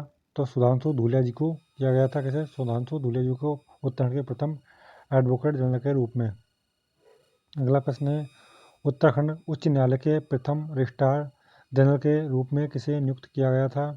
GCS रावत जी को नियुक्त किया गया था। किसे? GCS रावत जी को नियुक्त किया गया था। अगला प्रश्न है, चिपको आंदोलन में अहम भूमिका निभाने वाली पहली महिला कौन थी? तो गौरा देवी जी थी। कौन? गौरा देवी जी थी। चिपको आंदोलन को विश्व स्तर पर किसने पहुंचाया था? सुंदरलाल बहुगुणा जी ने पहुंचाया था। अगला प्रश्न है, चिपको आंदोलन का प्रमुख उद्देश्य क्या था? पेड़ों के अंधाधुंध कटान को रोकना था। अगला प्रश्न है, चिपको आंदोलन के प्रणेता के रूप में किसे जाना जाता है? तो सुंदरलाल बहुगुणा जी को जाना जाता है। किसे? सुंदरलाल बहुगुणा जी को जाना जाता है। अगला प्रश्न है, उत्तराखंड में मैती आंदोलन का उद्देश्य क्या था? तो उत्तराखंड में मैती आंदोलन का उद्देश्य वृक्षारोपण को बढ़ावा देना था। क्या? वृक्षारोपण को बढ़ावा देना। किसने चलाया था ये मैती आंदोलन? कल्याण सिंह रावत जी ने चलाया था। किसने? कल्याण सिंह रावत जी ने चलाया था। अगला प्रश्न है, उत्तराखंड का प्रथम उल्लेख किस वेद में मिलता है? तो ऋग्वेद में उत्तराखंड का प्रथम उल्लेख ऋग्वेद में मिलता है। अगला प्रश्न है, स्कंद पुराण के अनुसार गढ़वाल को किस नाम से जाना जाता है? तो स्कंद पुराण के अनुसार गढ़वाल को केदारखंड नाम से जाना जाता है। और कुमाऊं को किस नाम से जाना जाता है? मानसखंड नाम से जाना जाता है। किसे? मानसखंड नाम से जाना जाता है। अगला प्रश्न है, बौद्ध ग्रंथों में उत्तराखंड को किस नाम से उल्लेखित किया गया है? तो बौद्ध ग्रंथों में उत्तराखंड को हिमवत नाम से उल्लेखित किया गया है। इसे हिमवत नाम से उल्लेखित किया गया है। अगला प्रश्न है, उत्तराखंड राज्य का सबसे बड़ा कागज कारखाना कहाँ स्थित है? तो लाल कुआं में स्थित है, जो नैनीताल जिले में पड़ता है। अगला प्रश्न है, उत्तराखंड में हुक्का क्लब कहाँ स्थित है? तो हुक्का क्लब अल्मोड़ा में स्थित है। गढ़वाल पेंटिंग्स पुस्तक के रचयिता कौन थे? मोहनजी लाल जी थे गढ़वाल पेंटिंग के रचयिता। अगला प्रश्न है, उत्तराखंड में कुमाऊं केसरी के नाम से किसे जाना जाता है? बद्रीदत्त पांडे जी को जाना जाता है। अगला प्रश्न है, उत्तराखंड के प्रथम स्वतंत्रता सेनानी के रूप में किसे जाना जाता है? कालू सिंह मेहरा जी को जाना जाता है। किसे? कालू सिंह मेहरा जी को जाना जाता है। चंपावत के रहने वाले थे। चंपावत के बिसुंग गांव, कौन थे? बिसुंग गांव के रहने वाले थे चंपावत में कालू सिंह मेहरा। इन्होंने 1857 में क्रांतिवीर गुप्त संगठन चलाया था अंग्रेजों के विरुद्ध। उस समय कौन था? कुमाऊं कमिश्नर हेनरी रैमजे जी थे। अगला प्रश्न है, कुमाऊं साहित्य के प्रथम कवि कौन थे? तो कौन थे? पंडित गुमानी पंत जी थे। कौन? पंडित गुमानी पंत जी थे। आपको याद रखना है, कुमाऊं साहित्य के पहले कवि। अगला प्रश्न है, उत्तराखंड के किस महिला को बैडमिंटन क्वीन के नाम से जाना जाता है? तो मधुमिता बिष्ट जी को जाना जाता है। अगला प्रश्न है, उत्तराखंड के किस शहर को पहाड़ों की रानी के नाम से जाना जाता है? तो मसूरी को पहाड़ों की रानी के नाम से जाना जाता है। पहाड़ों को राजा कैसे कहा जाता है? पहाड़ों को राजा चक्राता को कहा जाता है। इसे चक्राता को कहा जाता है। उत्तराखंड में लीची नगर नाम से प्रख्यात है। देहरादून को लीची नगर के नाम से जाना जाता है। उत्तराखंड में छोटा कश्मीर किस के नाम से किसे जाना जाता है? तो उत्तराखंड में छोटा कश्मीर के नाम से पिथौरागढ़ को जाना जाता है। अगला प्रश्न है, उत्तराखंड में झीलों का नगर नाम से प्रख्यात है। नैनीताल को झीलों का नगर कहते हैं। अगला प्रश्न है, उत्तराखंड राज्य में दुग्ध एवं दुग्ध उत्पादों को किस नाम से बेचा जाता है? तो आंचल नाम से बेचा जाता है। अगला प्रश्न है, उत्तराखंड में वनों की नीलामी के लिए किस वर्ष आंदोलन किया गया था? तो 1977 में शुरू किया गया था, आंदोलन किया गया था। किसके नेतृत्व में? सुरेश भाई जी के नेतृत्व में किया गया था। आपको यह भी याद रखना है। अगला प्रश्न है, उत्तराखंड के अंतिम राजा कौन थे? तो उत्तराखंड के अंतिम राजा प्रद्युम्न शाह जी थे। कौन? प्रद्युम्न शाह थे उत्तराखंड के अंतिम राजा। क्योंकि उत्तराखंड के पर कुमाऊं और गढ़वाल पर दोनों पर शासन किया था किसने? प्रद्युम्न शाह ने। बाकी इसके बाद में सुदर्शन शाह आए थे जिसने अपनी राजधानी टिहरी बसा ली थी या राजधानी टिहरी कर ली थी। अगला प्रश्न है, चंद राजाओं का राज्य क्या था? गाय था। अगला प्रश्न है, गोपेश्वर के त्रिशूल पर अंकित लेख 1268 में किस शासक की विजय का वर्णन मिलता है? तो अशोक चल का वर्णन मिलता है। इसका अशोक चल का वर्णन मिलता है। अगला प्रश्न है, किस वर्ष कुमाऊं पर गोरखा साम्राज्य पे विलय हुआ? मतलब किस वर्ष कुमाऊं का गोरखा साम्राज्य में विलय हो गया था? 1790 में हुआ था। हवालवाग के युद्ध में अल्मोड़ा पर अधिकार कर लिया था सबसे पहले। अगला प्रश्न है, कुमाऊं विश्वविद्यालय की स्थापना कब हुई थी? तो 1973 में हुई थी कुमाऊं विश्वविद्यालय की स्थापना। गढ़वाल विश्वविद्यालय की स्थापना भी कब हुई थी? 1973 में ही हुई थी। दोनों एक साथ स्थापित किए गए थे। अगला प्रश्न है, उत्तराखंड में गांधी जी ने देहरादून की यात्रा किस वर्ष की थी? तो 1916 में यात्रा की थी। अगला प्रश्न है, उत्तराखंड राज्य को सर्वाधिक प्रभावित करने वाली आपदा कौन सी है? तो सबसे प्रभावित करने वाली आपदा भूस्खलन और बाढ़ है। अगला प्रश्न है, उत्तराखंड में क्षेत्रफल की दृष्टि से सबसे बड़ा जिला कौन सा है? देखिए, सबसे बड़ा जिला चमोली को माना जाता है, आयोग भी चमोली को मानता है। लेकिन सबसे बड़ा जिला कौन सा है? उत्तरकाशी है। आपको ध्यान रखना है, 80-16 है। देखिए, हम इसका वो देख लेते हैं व्याख्या। विकिपीडिया के अनुसार चमोली 8030 किलोमीटर वर्ग किलोमीटर का जिले का क्षेत्रफल उत्तरकाशी, जिसमें 8016 किलोमीटर से ज़्यादा बताया गया है। परंतु चमोली जिले की आधिकारिक वेबसाइट के अनुसार इस पर आप जाकर देख सकते हैं कुल क्षेत्रफल 7520 किलोमीटर है। इसलिए सबसे बड़ा जिला कौन सा याद रखना है आपको? उत्तरकाशी जिला याद रखना है।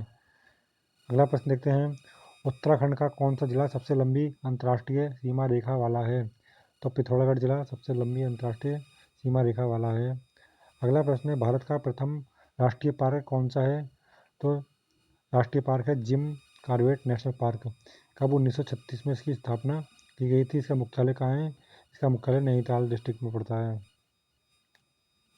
अगला प्रश्न है, कॉर्बेट नेशनल पार्क की स्थापना किस वर्ष हुई थी? तो कॉर्बेट नेशनल पार्क की स्थापना 1936 में हुई थी। हेली नेशनल पार्क के नाम से की गई थी। ठीक है, इसका नाम वर्ष 1957 में बदल के कर दिया था, जिम नेशनल पार्क कर दिया था या कॉर्बेट नेशनल पार्क कर दिया गया था। जो किसके नाम से रखा गया था? जिम कॉर्बेट, महान प्रकृतिवादी और प्रख्यात जंतु संरक्षकवादी के स्मृति में कर दिया गया था ये नाम। अगला प्रश्न है, विनियोग माउंटेन क्लेव वन्य जीव विहार कहाँ स्थित है? तो ये देहरादून में स्थित है। कहाँ? देहरादून में स्थित है। अगला प्रश्न है,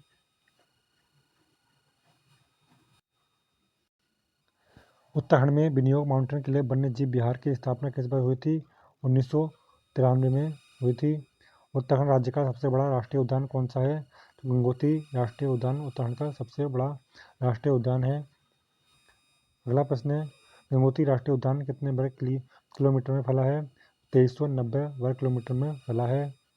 अगला प्रश्न है, हजरत अलाउद्दीन अहमद साबिर की दरगाह कहाँ स्थित है? तो पीरान कलियर में स्थित है, रुड़की में पड़ता है, रुड़की हरिद्वार में। अगला प्रश्न है, उत्तराखंड में सबसे ऊंचा बांध कौन सा है? टेहरी बांध है। कौन सा? टेहरी बांध है। 260.5 किलोमीटर पड़ता है ये। कितना? 260.5 मीटर ऊंचा है। उत्तराखंड में उत्यासू बांध परियोजना किस नदी पर स्थित है? तो ये अलकनंदा नदी पर स्थित है। अगला प्रश्न है, इचारी बांध परियोजना किस नदी पर स्थित है? तो टोंस नदी पर स्थित है इचारी बांध परियोजना। उत्तराखंड में लोहार नागपाला जल विद्युत परियोजना किस नदी पर है? तो भागीरथी नदी पर स्थित है। बहुत ही महत्वपूर्ण प्रश्न है सारे ये। अगला प्रश्न है, उत्तराखंड के किस शहर को गंगा द्वार के नाम से जाना जाता है? हरिद्वार को जाना जाता है। अगला प्रश्न है, कौन सा मंदिर उत्तराखंड में सबसे अधिक ऊंचाई पर स्थित है? तो तुंगनाथ मंदिर उत्तराखंड में सबसे ऊंचाई पर स्थित है। कहाँ पड़ता है ये? रुद्रप्रयाग जिले में पड़ता है। कहाँ? रुद्रप्रयाग में पड़ता है ये तुंगनाथ मंदिर। अगला प्रश्न है, वह कौन सा मंदिर है उत्तराखंड में सबसे अधिक ऊंचाई पर स्थित है? तुंगनाथ है, ये हो गया था। अगला प्रश्न है, बद्रीनाथ किस नदी के किनारे बसा है? तो बद्रीनाथ अलकनंदा नदी के किनारे बसा है। अगला प्रश्न है, अलकनंदा नदी का उद्गम स्थल कहाँ स्थित है? तो सतोपंथ में स्थित है। सतोपंथ कहाँ पड़ता है? चमोली में पड़ता है, आपको याद रखना है। अगला प्रश्न है, उत्तराखंड में क्षेत्रफल की दृष्टि से सबसे छोटा जिला कौन सा है? सबसे छोटा जिला चंपावत है। क्षेत्रफल की दृष्टि में कौन सा? चंपावत है सबसे छोटा जिला। और सबसे बड़ा जिला कौन सा है? सबसे बड़ा जिला भी मैंने बताया था, उत्तरकाशी स्थित है। लोग चमोली को दिया रखा है परीक्षावाड़ी में और सारे किताबों में, लेकिन आप आधिकारिक वेबसाइट पर जाकर देखेंगे तो उत्तरकाशी पड़ेगा। आपको देख के मानना है। यदि आपको उत्तरकाशी जिला दिया हो ऑप्शन में तो उत्तरकाशी लगा देंगे, और चमोली दिया हो तो चमोली लगा देना। अगला प्रश्न है, उत्तराखंड में फूलों की घाटी स्थित है? चमोली में स्थित है फूलों की घाटी। हाँ, चमोली में स्थित है। अगला प्रश्न है, ऋषिकेश किस नदी के किनारे बसा है? तो ऋषिकेश गंगा नदी के किनारे बसा है। किसकी नदी के किनारे? गंगा नदी के किनारे बसा है। अगला प्रश्न है, कोटेश्वर गुफा स्थित है? तो कोटेश्वर गुफा रुद्रप्रयाग में स्थित है। अगला प्रश्न है, प्रसिद्ध नीलकंठ मंदिर किस जनपद में स्थित है? तो पौड़ी में स्थित है नीलकंठ मंदिर। अगला प्रश्न है, कौशिकी देवी का मंदिर किस जनपद में स्थित है? तो कौशिकी देवी का मंदिर अल्मोड़ा में स्थित है।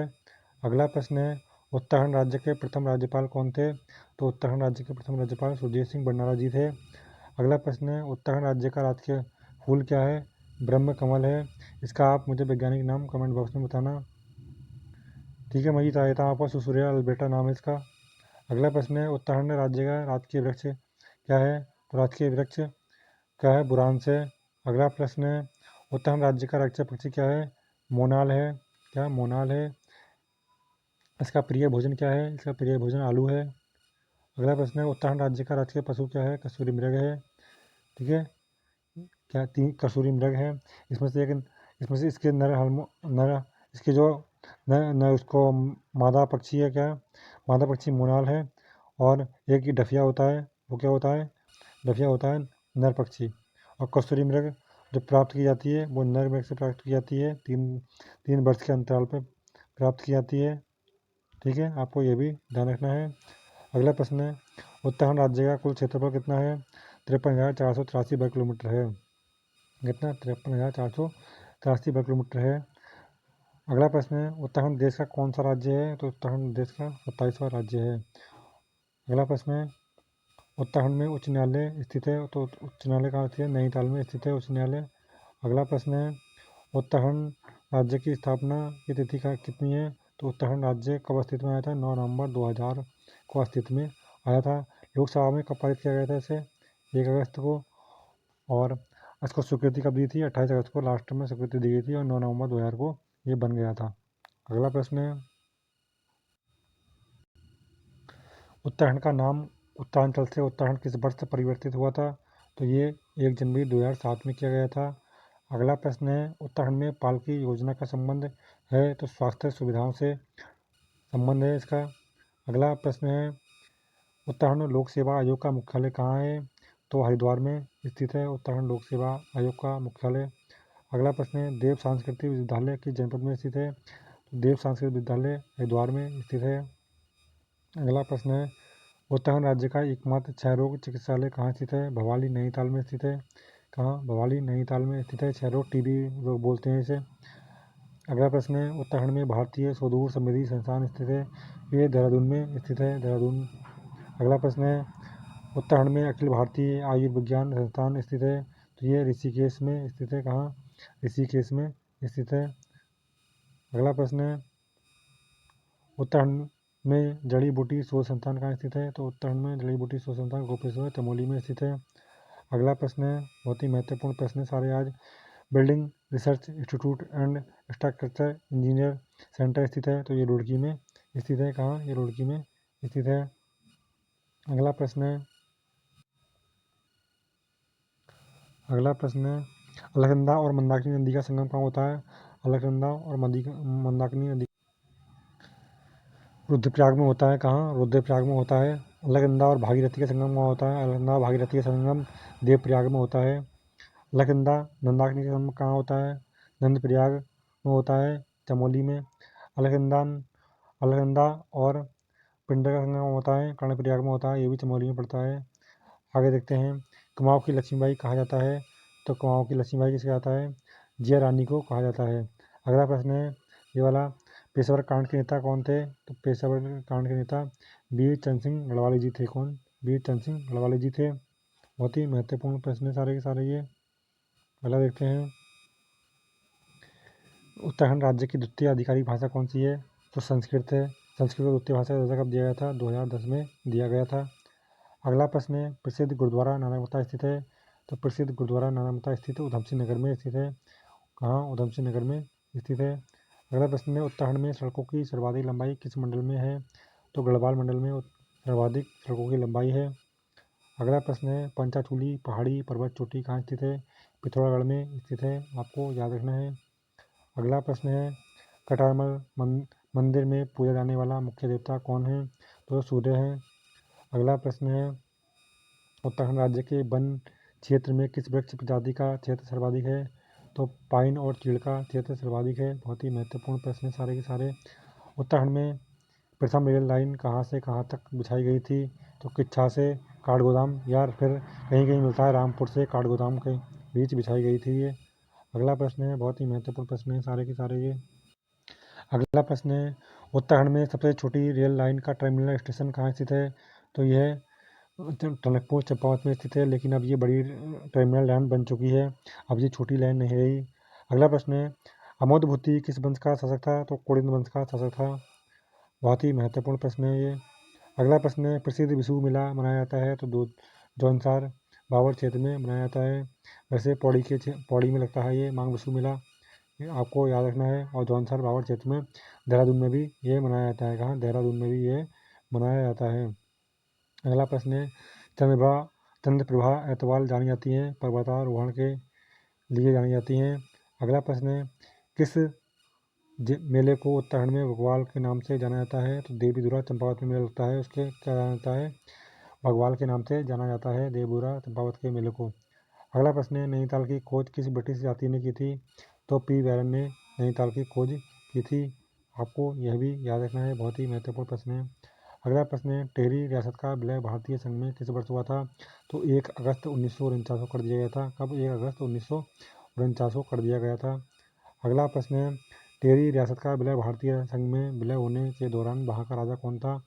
तो वहाँ के राजा मानवेंद्र शाह थे। अगला प्रश्न है, गढ़वाल के पवार शासकों की प्रथम राजधानी कौन थी? तो कहाँ बनी थी? तो चांदपुर गढ़ी चमोली में बनी थी। अगला प्रश्न है, उत्तरकाशी शहर का प्राचीन नाम क्या है? तो उत्तरकाशी शहर का प्राचीन नाम बालाहाट है। अगला प्रश्न है, केदारनाथ घाटी में 2013 की प्राकृतिक आपदा कब घटित हुई? जून 16-17 2013 में घटित हुई थी। कब? जून 16-17 2013 में। उत्तराखंड में एकमात्र IIM भारतीय प्रबंधन संस्थान स्थित है, तो ये काशीपुर में स्थित है। अगला प्रश्न है, तोलछा एवं मालछा जनजातियाँ निवास करती हैं, तो नीति एवं माड़ा घाटी में निवास करती हैं। कहाँ? नीति और माड़ा घाटी में निवास करती हैं, आपको याद रखना है। अगला प्रश्न है, गढ़वाल स्कूल ऑफ पेंटिंग्स की स्थापना की गई थी, तो मोलाराम द्वारा की गई थी। ठीक है, मोलाराम द्वारा की गई थी गढ़वाल स्कूल ऑफ पेंटिंग्स की स्थापना। अगला प्रश्न है, गढ़वाली भाषा की पहली फीचर फिल्म चलचित्र है, तो कौन सी है? जगवाल है। और कुमाऊँ की कौन सी है? मेघा है। कौन सी? मेघा आ। अगला प्रश्न है, उत्तराखंड के किस स्थान में कंडाली महोत्सव मनाया जाता है? जो चौंदास में मनाया जाता है कंडाली महोत्सव उत्तराखंड के।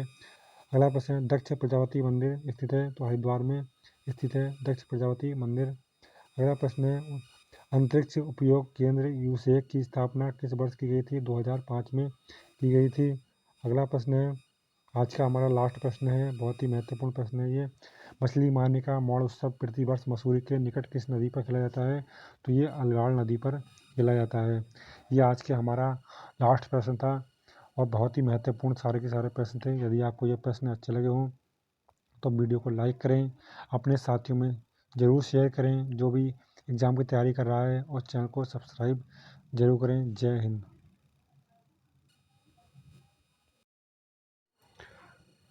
हेलो, स्वागत है आपका अपने चैनल प्रतिभा ज्ञान पाठशाला में।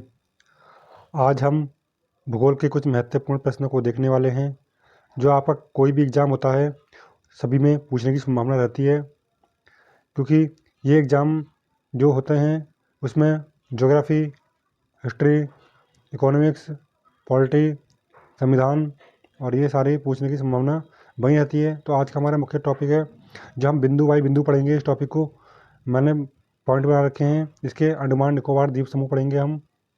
देखिए, अंडमान निकोबार द्वीप समूह भारत के कौन से उसमें पड़ता है? पूर्वी क्षेत्रीय में पड़ता है। पूर्वी कह सकते हैं, पूर्व के साइड में अंडमान निकोबार का थोड़ा सा हिस्सा दिखाई देता है, वही अंडमान निकोबार द्वीप समूह है। उसमें देखिए ये पूरा नक्शा दिखा रखा है अंडमान निकोबार द्वीप समूह। इसकी राजधानी क्या है? पोर्ट ब्लेयर है राजधानी अंडमान निकोबार द्वीप समूह की। क्या है कैपिटल?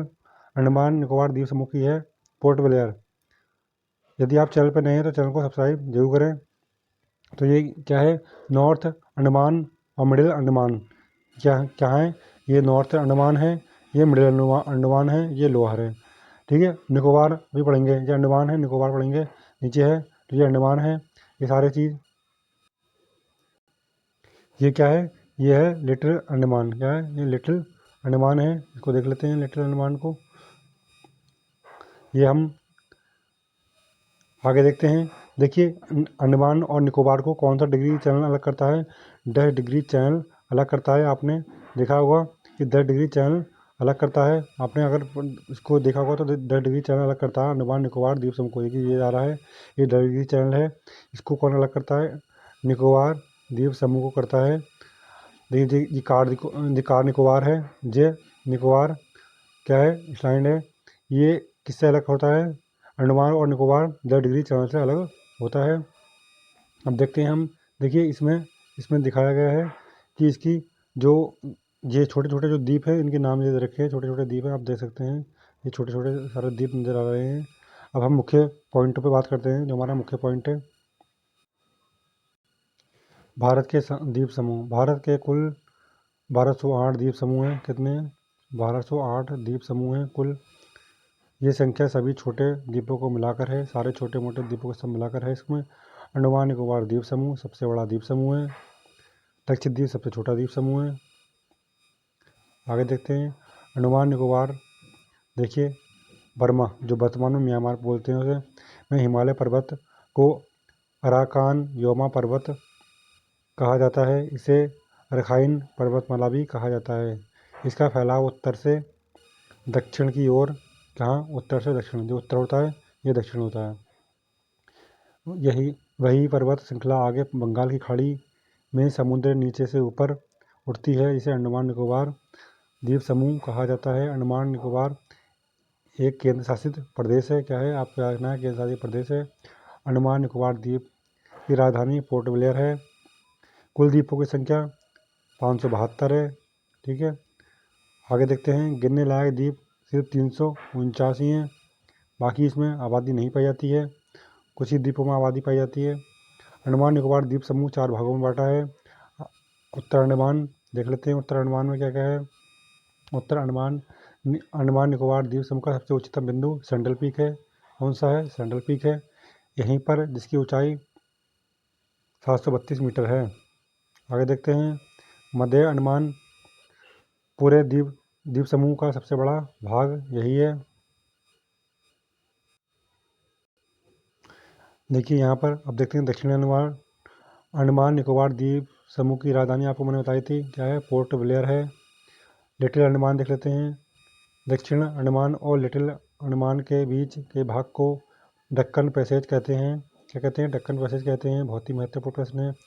अंडमान द्वीप समूह के पास ऊपर की तरफ ग्रेट कोको द्वीप है, लिटिल कोको द्वीप है। इन द्वीपों पर ही म्यांमार का अधिकार है। किस किस पर है? देखिए, ग्रेट कोको द्वीप है और लिटिल कोको द्वीप है। इस पर किसका अधिकार है? म्यांमार का अधिकार है। आगे देखते हैं। उत्तरी अंडमान द्वीप के पास ही नारकोंडम द्वीप या नारकोंडम द्वीप एवं बैरम द्वीप स्थित है। ये दोनों ही द्वीप भारत के अधिकार में हैं। कौन कौन से?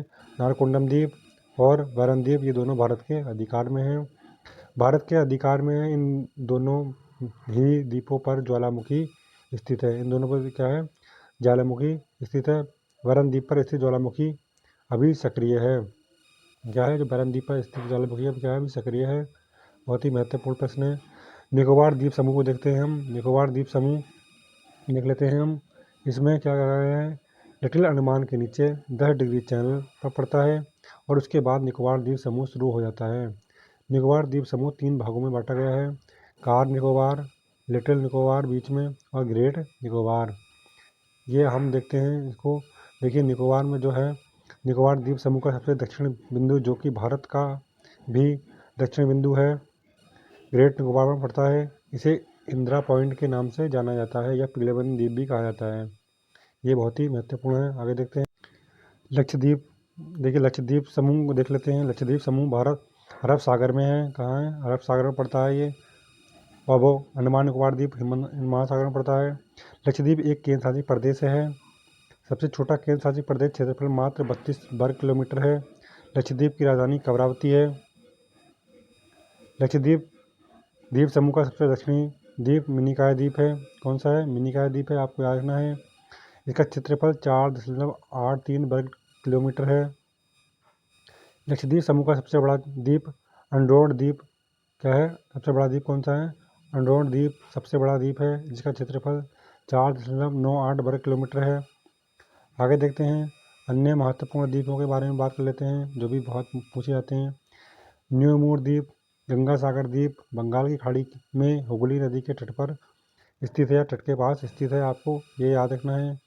उड़ीसा के तट पर विलियर द्वीप है। कौन सा है, विलियर द्वीप है। अब्दुल कलाम द्वीप के नाम से जाना जाता है इसे। उड़ीसा में इसका नाम क्या कर दिया है, अब्दुल कलाम द्वीप कर दिया गया है। कौन सा, व्हीलर द्वीप का नाम अब क्या कर दिया है, अब्दुल कलाम द्वीप कर दिया गया है, जो कि ब्राह्मणी नदी के मुहाने पर है। यहाँ से मिसाइल का परीक्षण किया जाता है। कहाँ, यहीं से ही मिसाइल का परीक्षण पूछा जाता है। ऐसा कौन सा द्वीप है जिसमें मिसाइल का परीक्षण किया जाता है, तो वो हमारा कौन सा है, का अब्दुल कलाम द्वीप है। या पहले पुराना नाम क्या था, व्हीलर द्वीप नाम था इसका। अगला देख लेते हैं, आंध्र प्रदेश के तट पर श्रीहरिकोटा द्वीप है। क्या है, श्रीहरिकोटा द्वीप है। यहाँ पर Satish Dhawan space research centre स्थित है। सतीश धवन 2002 में इसके अध्यक्ष में इसरो के अध्यक्ष रहे हैं। कौन रहे थे, सतीश धवन इसरो के अध्यक्ष रहे थे 2002 में। उन्हीं के नाम पर इसका नाम कर दिया गया था। ठीक है, महत्वपूर्ण प्रश्न है ये। पम्बन द्वीप या रामेश्वर द्वीप तमिलनाडु के तट पर स्थित है। हाँ, तमिलनाडु के तट पर स्थित है। रामेश्वर मंदिर यहीं पर है। आगे देखते हैं पम्बन द्वीप। पम्बन द्वीप के बारे में पढ़ते हैं। पम्बन द्वीप के सबसे दक्षिणी भाग को धनुषकोडी कहा जाता है। क्या कहा जाता है, धनुषकोडी कहा जाता है। इसके बाद राम सेतु शुरू हो जाता है। इसी के बाद से ही राम सेतु का निर्माण, पुल शुरू हो जाता है, जो राम सेतु कहते हैं। तो ये कहाँ पर है, ये पम्बन द्वीप के सबसे दक्षिणी भाग को धनुषकोडी कहा जाता है। इसके बाद राम सेतु शुरू हो जाता है। आगे देखते हैं, इसके बाद राम सेतु शुरू होता है। श्रीलंका एवं भारत के बीच मन्नार की खाड़ी क्या है, श्रीलंका और भारत के बीच क्या है, मन्नार की खाड़ी है। गुजरात में नर्मदा नदी के मुहाने पर खंबात की खाड़ी में आलिया या अलियावेट, इसमें आलिया लिखा है, अलियावेट है, ठीक है, अलियावेट द्वीप स्थित है। एलिफेंटा की गुफाएं इसी द्वीप में स्थित हैं। इसमें एलिफेंटा की गुफाएं इसमें हैं, अलियावेट की गुफाएं हैं, जो कहाँ पर हैं, अलियावेट द्वीप में एलिफेंटा की गुफाएं स्थित हैं। ये आज के हमारे महत्वपूर्ण प्रश्न थे। यदि आपको ये प्रश्न अच्छे लगे हों तो वीडियो को लाइक करें, अपने साथियों में शेयर करें और चैनल को सब्सक्राइब जरूर करें। जय हिंद। हेलो, स्वागत है आपका अपने चैनल प्रतिभा ज्ञान पाठशाला में। आज हम नदी तंत्र के बारे में पढ़ेंगे। जितने भी नदी तंत्र हैं उनका अध्ययन करेंगे आज। यदि आप चैनल पर पहली बार हैं तो चैनल को सब्सक्राइब जरूर करें, जिससे आपका तैयारी का स्तर बना रहे। चलिए शुरू करते हैं। भागीरथी नदी गंगोत्री हिमनद से गौमुख नाम के क्या जानी जाती है, गौमुख नाम से जानी जाती है। आपको याद रखना है, भागीरथी नदी को क्या कहा जाता है, गौमुख नाम से क्या जाना जाता है, उसे भागीरथी के नाम से जाना जाता है। अलकनंदा नदी बद्रीनाथ के पास सतोपंथ ग्लेशियर से निकलती है। कहाँ से निकलती है, अलकनंदा नदी बद्रीनाथ के पास से सतोपंथ ग्लेशियर से निकलती है। देवप्रयाग में अलकनंदा और भागीरथी नदी मिलती है। वहाँ से गंगा नदी के नाम से जानी जाती है। किसके नाम से जानी जाती है? वहाँ से गंगा के नाम से जानी जाती है। बहुत ही महत्वपूर्ण प्रश्न है। कहाँ से? देवप्रयाग से, जहाँ पर इनका सास बहू का मिलन होता है। सास बहू का मिलन कहते हैं उत्तराखंड में से, सास और बहू का मिलन। तो ये क्या है?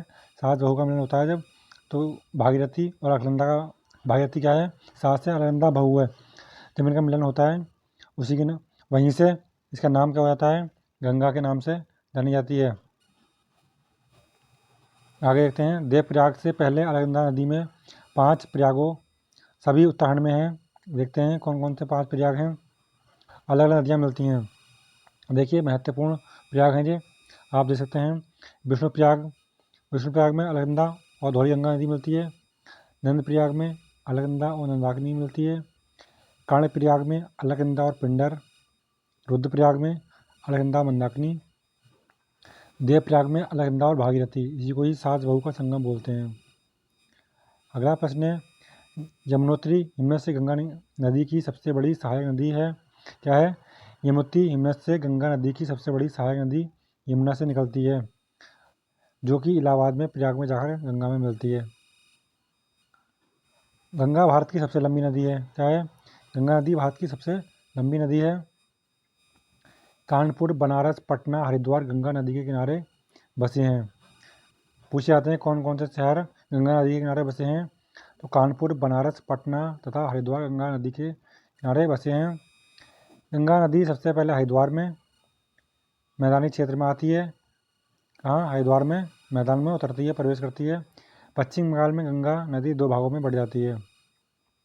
एक धारा को क्या कहते हैं? हुगली नदी के नाम से जाना जाता है, और दूसरी को आगे बढ़ती है। हुगली नदी आगे बढ़कर बंगाल की खाड़ी में गिर जाती है। इसी नदी के किनारे कलकत्ता शहर बसा है। पूछा जाता है कलकत्ता शहर किस नदी के किनारे बसा है? तो कलकत्ता शहर किसके किनारे बसा है? हुगली नदी के किनारे बसा है। आगे देखते हैं, दूसरा भाग देखते हैं इसका। दूसरा भाग बांग्लादेश में प्रवेश कर जाता है, और वह इसका नाम क्या है? इसको पद्मा के नाम से जाना जाता है। लेकिन 2 भागों में गंगा 2 भागों में बढ़ गई। एक भाग को हुगली कहते हैं, दूसरी भाग को पद्मा कहते हैं। दूसरे भाग को ध्यान रखना है आपको। वहीं दूसरी तरफ से ब्रह्मपुत्र नदी भी बांग्लादेश में प्रवेश करती है। ब्रह्मपुत्र नदी कहाँ प्रवेश करती है? बांग्लादेश में प्रवेश करती है। और ये नदी कहाँ से निकलती है? ब्रह्मपुत्र नदी तिब्बत के पठार से निकलती है, या तिब्बत के पठार से नहीं, तिब्बत से निकलती है ये नदी। ठीक है, आपको यह भी याद रखना है। आगे देखते हैं, यह यहाँ इसे जमुना के नाम से जाना जाता है। किसे? ब्रह्मपुत्र नदी को किस नाम से जाना जाता है? जमुना के नाम से जाना जाता है। कहाँ पर? बांग्लादेश में। आगे देखते हैं, ये दोनों बड़ी नदियाँ पद्मा और जमुना, ब्रह्मपुत्र, बांग्लादेश में बांग्लादेश में क्या नाम है इसका? ब्रह्मपुत्र का नाम क्या कर दिया गया है? पद्मा और जमुना कर दिया गया है। बांग्लादेश में मिल जाती हैं। मिलने के बाद पद्मा नदी ही कहा जाता है। जब ये दोनों नदियाँ मिलती हैं, कौन? पद्मा और जमुना मिलती हैं, ये गंगा और जमुना मिलती हैं, तो वहाँ पर इसको मुख्य रूप से क्या बोला जाता है? पद्मा नदी ही बोला जाता है। अगला देखिए, बांग्लादेश में ही मेघना नदी पद्मा नदी में क्या है?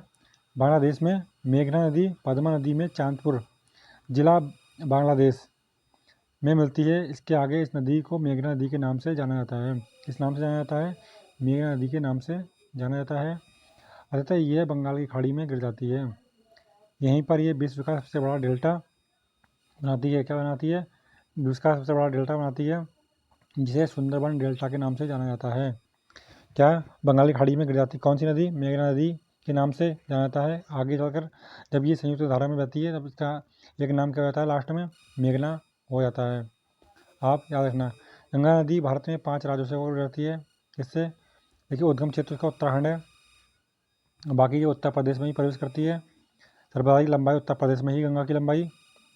फिर देखते हैं बिहार में ही प्रवेश करती है। झारखंड सबसे कम लंबाई झारखंड में है, और पश्चिम बंगाल। ये 5 राज्यों से होकर बहती है ये नदी। गंगा की सहायक नदियाँ देख लेते हैं। देखिए, गंगा की सहायक नदी देखते हैं अभी। देखते हैं, गंगा की सहायक नदियों को 2 भागों में बांटा गया है। देखिए, दाईं ओर से मिलने वाली सहायक नदियाँ जो दाईं ओर से मिलती हैं, और बाईं ओर से मिलने वाली नदियाँ जो बाईं ओर से मिलती हैं, इन दोनों को 2 भागों में बांटा गया है। दाईं ओर से गंगा में मिलने वाली सहायक नदियाँ कौन सी हैं? देखिए, दाईं ओर से कौन सी मिलती हैं? यमुना, चंबल, बेतवा, केन, टोंस, सोन, गंगा की दाईं ओर से मिलने वाली सहायक नदियाँ हैं ये। आगे देखते हैं, दाईं ओर से मिलने वाली सहायक नदियाँ में केवल यमुना ही एक ऐसी नदी है जो कि हिमालय से आती है। बाकी सभी सहायक नदियाँ प्रायद्वीपीय पठार से आती हैं। किस आती हैं? प्रायद्वीपीय पठार से आती हैं। खाली यमुना ऐसी नदी है जो क्या आती है, जो आपकी दाईं ओर से मिलती है और जो केवल कहाँ से आती है? ये नदी हिमालय से आती है। बाकी नदियाँ प्रायद्वीप से आती हैं। आगे देखते हैं, यमुना ही सबसे बड़ी सहायक नदी भी है। गंगा की सबसे बड़ी नदी कौन सी है? यमुना नदी गंगा की सबसे बड़ी सहायक नदी है। दिल्ली में आगरा यमुना नदी के किनारे बसा है। दिल्ली और आगरा क्या है? यमुना नदी के किनारे बसा है। चंबल, बेतवा, केन सीधे गंगा में ना मिलकर पहले यमुना में मिलती हैं और फिर यमुना गंगा नदी में मिल जाती है। बहुत ही महत्वपूर्ण प्रश्न है। इटावा उत्तर प्रदेश, यमुना प्लस चंबल क्या ये मिलती हैं दोनों? इटावा मिलती है कहाँ? यमुना और चंबल मिलती है। हमीरपुर उत्तर प्रदेश में यमुना और बेतवा मिलती है। बांदा उत्तर प्रदेश यमुना और केन मिलती है। प्रयागराज संगम में पूर्व नाम इलाहाबाद था इसका, यमुना और गंगा मिलती है। ये महत्वपूर्ण नदियाँ जो मिलती हैं। आगे देखते हैं इसी में ही, टॉन्स और सोन नदी सीधे गंगा नदी में मिल जाती हैं। देखिए पूछा जाता है कौन सी नदियाँ सीधे गंगा में मिलती हैं, तो टॉन्स और सोन सीधे गंगा में मिलती हैं। बाईं ओर से गंगा में मिलने वाली सहायक नदियाँ देख लेते हैं जो बाईं ओर से मिलती हैं। सबसे पहले है रामगंगा, गोमती, घाघरा, गंडक, कोसी, महानंदा सभी गंगा में बाईं ओर से मिलने वाली सहायक नदियाँ हैं। गोमती नदी लखनऊ उत्तर प्रदेश गोमती नदी के किनारे बसा है। क्या है? लखनऊ इसके किनारे बसा है, पूछा जाता है तो गोमती नदी के किनारे बसा है। जौनपुर उत्तर प्रदेश भी गोमती नदी के किनारे बसा है। बनारस के आगे गंगा में मिल जाती है। आगे देखते हैं, महानंदा नदी ये सबसे पूर्वी सहायक नदी है। दार्जिलिंग की पहाड़ियों से होकर आती है। नेपाल में आने वाली नदियाँ, ये नेपाल से आने वाली नदियाँ कौन सी हैं जो नेपाल से आती हैं? घाघरा नदी पटना से थोड़ा पहले गंगा में मिल जाती है। क्या? ये नेपाल से आती है। आगे देखते हैं और कौन सी नेपाल से आती हैं। घाघरा नदी पटना से थोड़ा पहले गंगा में मिल जाती है। ये भी क्या? नेपाल से मिलती है। गंडक नदी का देख लेते हैं। ये नेपाल में उद्गम क्षेत्र है इसका। ये नदी त्रिशूल, गंगा तथा काली गंडक के मिलन से बनती है। इसे नेपाल के पहाड़ी क्षेत्र में शालिग्राम कहते हैं और जब ये नेपाल के मैदानी क्षेत्र में आ जाती है तब इसे नैर्णी कहते हैं। आपको यह भी याद रखना है, कोसी इस नदी को बिहार का शोक भी कहा जाता है। कोसी नदी को क्या जाता है? बिहार का शोक कहा जाता है क्योंकि ये हर वर्ष बिहार में बाढ़ का कारण बनती है। ये आज के हमारे महत्वपूर्ण प्रश्न थे। यदि आपको यह वीडियो अच्छी लगी हो और ये प्रश्न अच्छे लगे हों तो वीडियो को लाइक करें, अपने साथियों में शेयर करें और चैनल को सब्सक्राइब जरूर करें। जय हिंद। हेलो, स्वागत है आपका अपने चैनल प्रतिभा ज्ञान पाठशाला में। आज हम भूगोल के कुछ महत्वपूर्ण प्रश्नों को देखेंगे जो आपके जितने भी एग्ज़ाम होते हैं उसमें पूछने की संभावना रहती है। आज हम इसमें भारत की अंतर्राष्ट्रीय सीमाएं एवं उनके पड़ोसी देशों को देखेंगे। कौन कौन सी अंतर्राष्ट्रीय सीमाएं हैं और कितने पड़ोसी देश हैं, इनके बारे में हम अध्ययन करने जा रहे हैं। अगर आप चैनल पर पहली बार आए हैं तो चैनल को सब्सक्राइब जरूर करें जिससे आपके आने वाली तैयारी बनी रहे। जितने भी एग्ज़ाम हैं आप उसमें ये क्वेश्चन देखने को मिलते हैं। चलिए, पहला प्रश्न है हमारा, भारत की कुल 15,200 किलोमीटर सीमा रेखा 92 जिलों और 17 राज्यों से होकर गुजरती है। कितने? 92 जिलों से और 17 राज्यों से होकर गुजरती है। ये भारत की तटीय सीमा 7516 किलोमीटर है जो कि 9 राज्यों और 4 केंद्र शासित प्रदेशों में स्पर्श करती है। केवल प्रायद्वीप भारत की तटीय सीमा रेखा 6100 किमी है। कितनी? प्रायद्वीपीय भारत की सीमा कितनी है? जो तटीय सीमा है वो 6100 किलोमीटर है। भारत के मात्र 5 राज्य ऐसे हैं। कितने? 5 राज्य ऐसी हैं जो किसी भी अंतर्राष्ट्रीय सीमा रेखा और तट रेखा को स्पर्श नहीं करते हैं। देख लेते हैं कौन से वो 5 राज्य हैं। देखिए वो 5 राज्य ये हैं: हरियाणा, मध्य प्रदेश, झारखंड, छत्तीसगढ़ और तेलंगाना। हरियाणा, मध्य प्रदेश, झारखंड, छत्तीसगढ़ और तेलंगाना है जो किसी भी अंतर्राष्ट्रीय सीमा को स्पर्श नहीं करते हैं। भारतीय राज्यों में गुजरात की तटरेखा सर्वाधिक लंबी है। किसकी? गुजरात की तटरेखा सबसे लंबी है। पूछा जाता है किसकी तटरेखा सबसे लंबी है, कौन से राज्य की। इसके बाद आंध्र प्रदेश की तटरेखा आती है। आंध्र प्रदेश, गुजरात के बाद किसकी रेखा आती है? आंध्र प्रदेश की तटरेखा आती है। त्रिपुरा तीन तरफ से बांग्लादेश से घिरा है। कितने? बांग्लादेश से घिरा है तीन ओर से। आपने देखा होगा त्रिपुरा भारत नक्शे में यहाँ पर पड़ता है त्रिपुरा, तो यहाँ पर बीच में बांग्लादेश, जिस आप सब चारों तीन ओर कितने हैं? बांग्लादेश है और बीच में त्रिपुरा घिरा हुआ है यहाँ पर। ठीक है, और आगे देखते हैं। भारत के 7 पड़ोसी देश भारत की थल सीमा को स्पर्श करते हैं। देखिए हमारी 2 सीमा होती हैं, एक जल सीमा होती है, एक स्थल सीमा होती है। तो ये थल सीमा है, जो इसको स्थल सीमा भी बोल सकते हैं। ये क्या है? 7 पड़ोसी देश भारत की थल सीमा को स्पर्श करते हैं। कौन कौन से हैं ये आप देख लेते हैं। आपने भारत का नक्शा देखा होगा, भारत का नक्शा ऐसे बना होता है, आपने देखा होगा तो ठीक है, उसमें ही ये सारी चीज़ें आ जाती हैं आपके। तो यहाँ पर जो चीज़ है, यहाँ देखिए पाकिस्तान पड़ जाता है, यहाँ चीन पड़ जाता है, यहाँ नेपाल होता है और बांग्लादेश इधर आता है। ठीक है, भूटान भी यहीं आ जाता है, भूटान, म्यांमार यहाँ आ जाता है। ये सारे क्या है? ये स्पर्श करते हैं, आप देख सकते हैं। और पाकिस्तान भारत नक्शे में मैंने अभी बताया था कहाँ होता है। तो ये कितने देश हैं जो स्पर्श करते हैं? ये भारत के 7 देश हैं, पड़ोसी देश, जो भारत की थल सीमा को स्पर्श करते हैं। देख सकते हैं आप इनके नाम याद सकते हैं। पाकिस्तान, चीन, नेपाल, बांग्लादेश, भूटान और म्यांमार, और एक है अफ़गानिस्तान। क्या है? एक अफ़गानिस्तान है। ये 7 हैं, 6 तो यही हैं आपके सामने, एक और अभी दिखाता हूँ मैं। 1 2 3 4 5 6, तो टोटल कितने हैं? 7 हैं जो थल सीमा को या स्थल सीमा को स्पर्श करते हैं। ये 7 पड़ोसी देश हैं भारत के। आप इनके नाम याद रख सकते हैं, बहुत ही बहुत अच्छे ढंग से आपको याद हो जाएंगे ये नाम। चलिए आगे बढ़ते हैं। और भारत की सबसे लंबी अंतर्राष्ट्रीय सीमा बांग्लादेश से लगती है। किसके साथ लगती है? बांग्लादेश के साथ लगती है। सबसे लंबी अंतर्राष्ट्रीय सीमा बांग्लादेश के साथ लगती है। भारत सबसे छोटी अंतर्राष्ट्रीय सीमा रेखा, सबसे छोटे अंतर्राष्ट्रीय सीमा किसके साथ लगती है? अफगानिस्तान से लगती है। सबसे छोटी, सबसे लंबी किससे लगती है? सबसे लंबी बांग्लादेश के साथ लगती है। और सबसे छोटी किससे लगती है? अफगानिस्तान के साथ साझा करती है, जो कि केवल 106 है। आगे देख लेते हैं। भारत के 2 पड़ोसी देश जो भारत की तटीय सीमा के साथ जुड़े हैं, कौन से हैं? श्रीलंका और मालदीव हैं। जो कौन से हैं?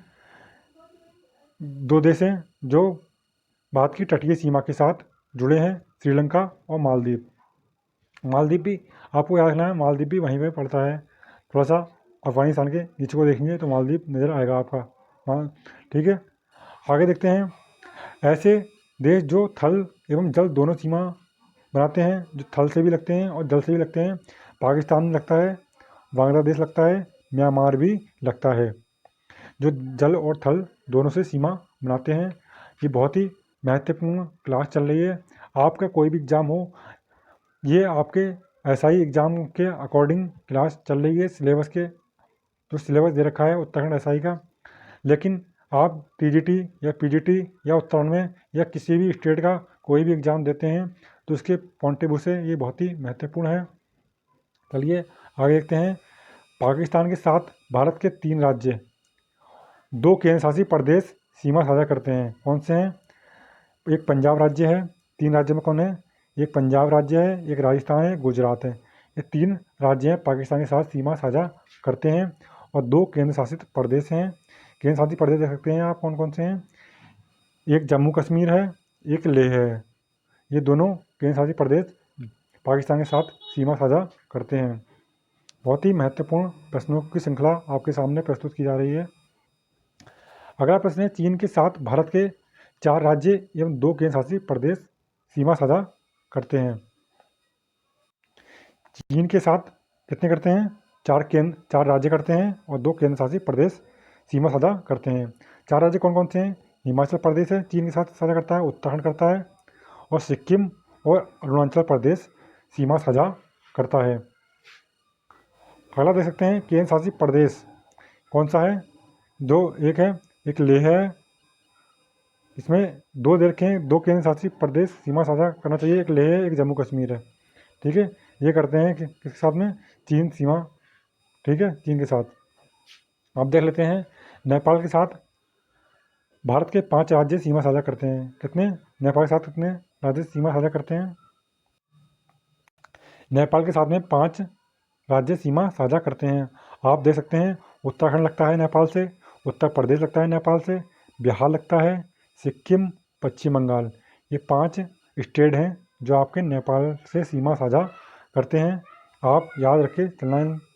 भूटान के साथ भारत के 4 राज्य सीमा साझा करते हैं। देख सकते हैं पश्चिम बंगाल भूटान के साथ करता है, सिक्किम, अरुणाचल प्रदेश और असम। म्यांमार के साथ भारत के 4 राज्य सीमा साझा करते हैं। म्यांमार के साथ कौन कौन से राज्य सीमा साझा करते हैं देख सकते हैं। ये कौन सा है, अरुणाचल प्रदेश है, नागालैंड है, मणिपुर है और मिजोरम है। ये 4 राज्य हैं, आपको इनके नाम याद रखने हैं। अफगानिस्तान के साथ भारत का एक केंद्र शासित प्रदेश सीमा बनाता है, जो कौन सा है, लद्दाख है, लेह लद्दाख। इसमें 80 किलोमीटर सीमा साझा करता है ये। पाक जलडमरू मध्य और मन्नार की खाड़ी श्रीलंका को भारत से अलग करती है। पाक जलडमरू मध्य और मन्नार की खाड़ी को कौन अलग करता है? श्रीलंका को भारत से अलग करती है। पाक जलडमरू मध्य को पाक जल संधि के नाम से भी जाना जाता है। देख लें पाक नाम, इसका नाम क्या है? पाक जल संधि का मतलब ये नहीं है पाकिस्तान को अलग करती है, भारत और श्रीलंका को अलग करती है, ध्यान रखना। पाक के नाम से आप पाकिस्तान में पहुंच जाना। पाक का मतलब है, पाक एक जल संधि है जो किसको अलग करती है? श्रीलंका को भारत से अलग करती है। मैकमोहन रेखा भारत और चीन के मध्य स्थित है। किसके? भारत और चीन के मध्य स्थित है मैकमोहन रेखा। और रेड क्लिफ रेखा किसकी? भारत और पाकिस्तान के मध्य। इसका निर्धारण कब हुआ था? 1914 में किया था, शिमला समझौते में निर्धारित की गई थी। पूछा था कौन से समझौते में ये निर्धारित की गई थी? तो शिमला समझौते में ये निर्धारित की गई थी। 12 नवंबर 1893 में सर हेनरी मॉन्ट्रीमर डूरंड तात्कालिक अफगान शासक अमीर अब्दुल रहमान के बीच समझौते के द्वारा भारत और अफगानिस्तान के बीच में डूरंड रेखा स्थापित की गई थी। देख सकते हैं डूरंड रेखा किसके बीच हुई थी? ये भारत और अफगानिस्तान के बीच में स्थापित की गई थी 12 नवंबर 1893 में। सर हेनरी डूरंड और अफगानिस्तान के बीच में उसके उस टाइम अमीर अब्दुल रहमान थे वहाँ पर तात्कालिक, ठीक है, उनके बीच में एक समझौता हुआ था, उसके माध्यम से डूरंड रेखा स्थापित की गई थी। आप देख सकते हैं जो कि अब अफगानिस्तान और पाकिस्तान के मध्य हो गई है, क्योंकि जब भारत विभाजन हुआ था, पाकिस्तान को अलग किया गया था, तो ये रेखा अफगानिस्तान और पाकिस्तान के बीच चली गई थी। अब ये मगर मुख्य रूप से पूछा जाएगा तो भारत और अफगानिस्तान के बीच आएगा, लेकिन वर्तमान में अफगानिस्तान और पाकिस्तान के मध्य स्थित है ये रेखा। भारत और पाकिस्तान के बीच रेड क्लिफ रेखा है, जिसका निर्धारण कब किया गया था? 15 अगस्त 1947 को किया गया था। 15 अगस्त 1947 को किया गया था इसका रेड क्लिफ रेखा का निर्माण, या कह सकते हैं खींची गई थी। इसकी अध्यक्षता जो किसी की थी वो किसने की थी? श्रील रेड क्लिफ अध्यक्षता में सीमा रेखा खींची गई थी, या सीमा रेखा आयोग का गठन किया गया था। यह आज के महत्वपूर्ण प्रश्न थे। यदि आपको ये प्रश्न वास्तव में अच्छे लगे हों और आप ऐसे ही और वीडियो देखना चाहते हो तो चैनल को लाइक, सब्सक्राइब और अपने साथियों में शेयर कर सकते हैं। जय हिंद।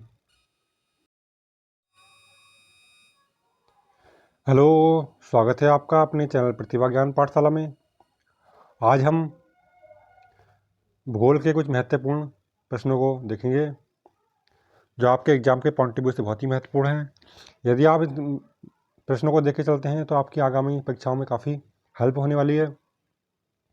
यदि आपने इससे पहले की वीडियो नहीं देखी हो तो आप प्ले लिस्ट में जाकर देख सकते हैं। मैंने वीडियो बना रखी हैं। आप किसी भी परीक्षा की तैयारी कर रहे हैं तो हमारे चैनल से जुड़ सकते हैं। देखिए, आज हम पढ़ेंगे महत्वपूर्ण प्रश्न है, ये बहुत ही महत्वपूर्ण प्रश्न सारे के सारे हैं। ये जो बना रखे हैं आप देख सकते हैं। इनमें हम भारत के नदी तंत्र 2 भागों में बांटा गया है, इसको देखेंगे। देखिए, बहुत ही इंपॉर्टेंट प्रश्न है। यदि आप देख के चलते हैं देखिए सबसे पहले आज हम पढ़ेंगे 2 टॉपिक है हमारे पास आज, हिमालय नदी तंत्र और प्रायद्वीप नदी तंत्र। इन दोनों टॉपिक को देखने वाले हैं आज हम। देखिए सबसे पहले शुरू करते हैं। ब्रह्मपुत्र हिमालय नदी तंत्र का भाग है। किसकी नदी? हिमालय नदी तंत्र का भाग है ब्रह्मपुत्र। ये हिमालय से निकलता है। पूछा जाता है कि कौन सी नदियाँ ऐसी हैं जो हिमालय से निकलती हैं, तो ये ब्रह्मपुत्र नदी क्या है? हिमालय नदी तंत्र का भाग है। ब्रह्मपुत्र का उद्गम तिब्बत से होता है। मानसरोवर झील के पास केमायुंग डुंग ग्लेशियर से निकलती है। कहाँ से निकलती है? केमायुंग डुंग ग्लेशियर से ये ब्रह्मपुत्र नदी निकलती है। ब्रह्मपुत्र की कुल लंबाई 2900 किलोमीटर है। इस नदी का अधिकांश भाग चीन में प्रभावित होता है। कहाँ होता है? चीन में, क्योंकि तिब्बत से निकलती है। तिब्बत से निकलती है तो चीन में प्रभावित हो गई। अब देखिए यहाँ पर चीन में इसका नाम यारलंग सांगपो यारलंग तवांगसंगपो है। भारत में अरुणाचल प्रदेश में प्रवेश करती है। कहाँ पर प्रवेश करती है? इससे पहले ये भारत में अरुणाचल प्रदेश में प्रवेश करती है। नामचा बरवा नामक पहाड़ी चोटी के कारण इसको यू टर्न या घुमाकर आना पड़ता है, क्योंकि वहाँ चोटी है तो ये अपना घूम कर आती है उसको, क्योंकि नदी इतनी बड़ी चोटी है, काट सकती नहीं है। उसको चोटी के कारण इसको यू टर्न लेती है। ये क्या लेती है? ऐसी नदी है जो यू टर्न लेकर आती है। अगला देखते हैं। अरुणाचल प्रदेश में इसे दिहांग नाम से जाना जाता है। किस नाम से जाना जाता है? दिहांग नाम से जाना जाता है अरुणाचल प्रदेश में। आगे देखते हैं। दिबांग और लोहित नदी इसकी सहायक नदी हैं। क्या? दिबांग और लोहित नदी इसकी क्या है? प्रमुख सहायक नदी है जो अरुणाचल प्रदेश में मिलती हैं। यह देख लेते हैं। देखिए यहाँ यहीं पर माउंजली द्वीप बनता है। विश्व का सबसे बड़ा नदी द्वीप है। कौन सा द्वीप है? माउंजली द्वीप। बहुत ही महत्वपूर्ण प्रश्न है। विश्व का सबसे बड़ा द्वीप कौन सा है? माउंजली द्वीप है। आगे देखते हैं। आगे चलकर ये नदी असम में प्रवेश करती है और यहाँ इसे ब्रह्मपुत्र नाम से जाना जाता है। किस नाम से जाना जाता है? ब्रह्मपुत्र नदी के नाम से जाना जाता है इसे असम में। असम में ब्रह्मपुत्र नदी के नाम से जाना जाता है। बहुत ही महत्वपूर्ण प्रश्न है सारे। गुवाहाटी, तेजपुर और डिब्रूगढ़ ब्रह्मपुत्र नदी के तट पर हैं। ये शहर कहाँ हैं? इस नदी के तट पर बसे हैं।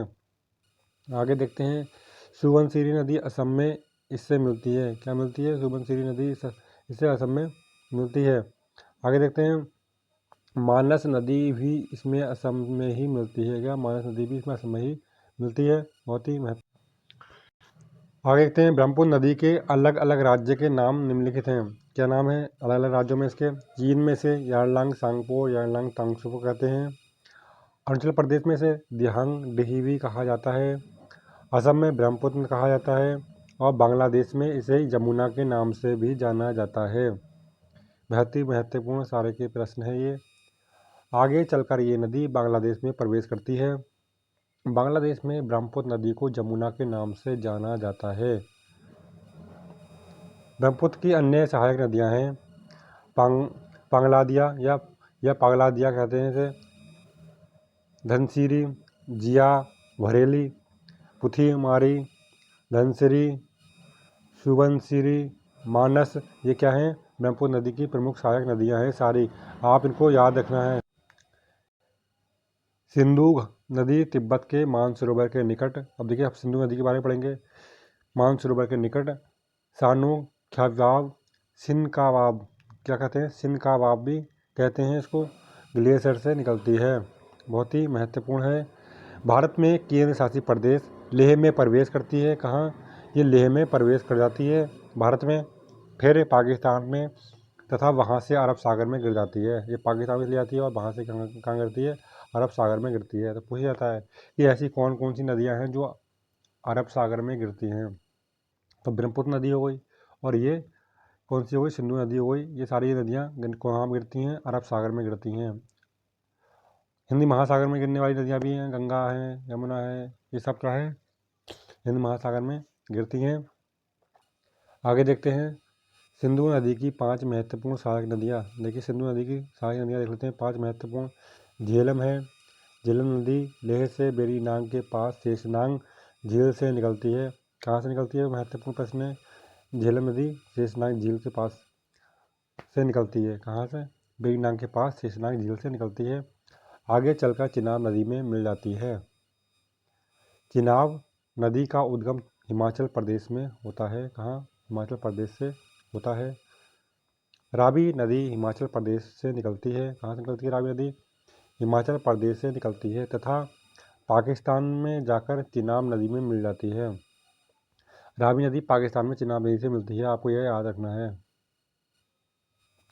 ब्यास नदी उद्गम और विलय दोनों भारत में ही होता है। कहाँ?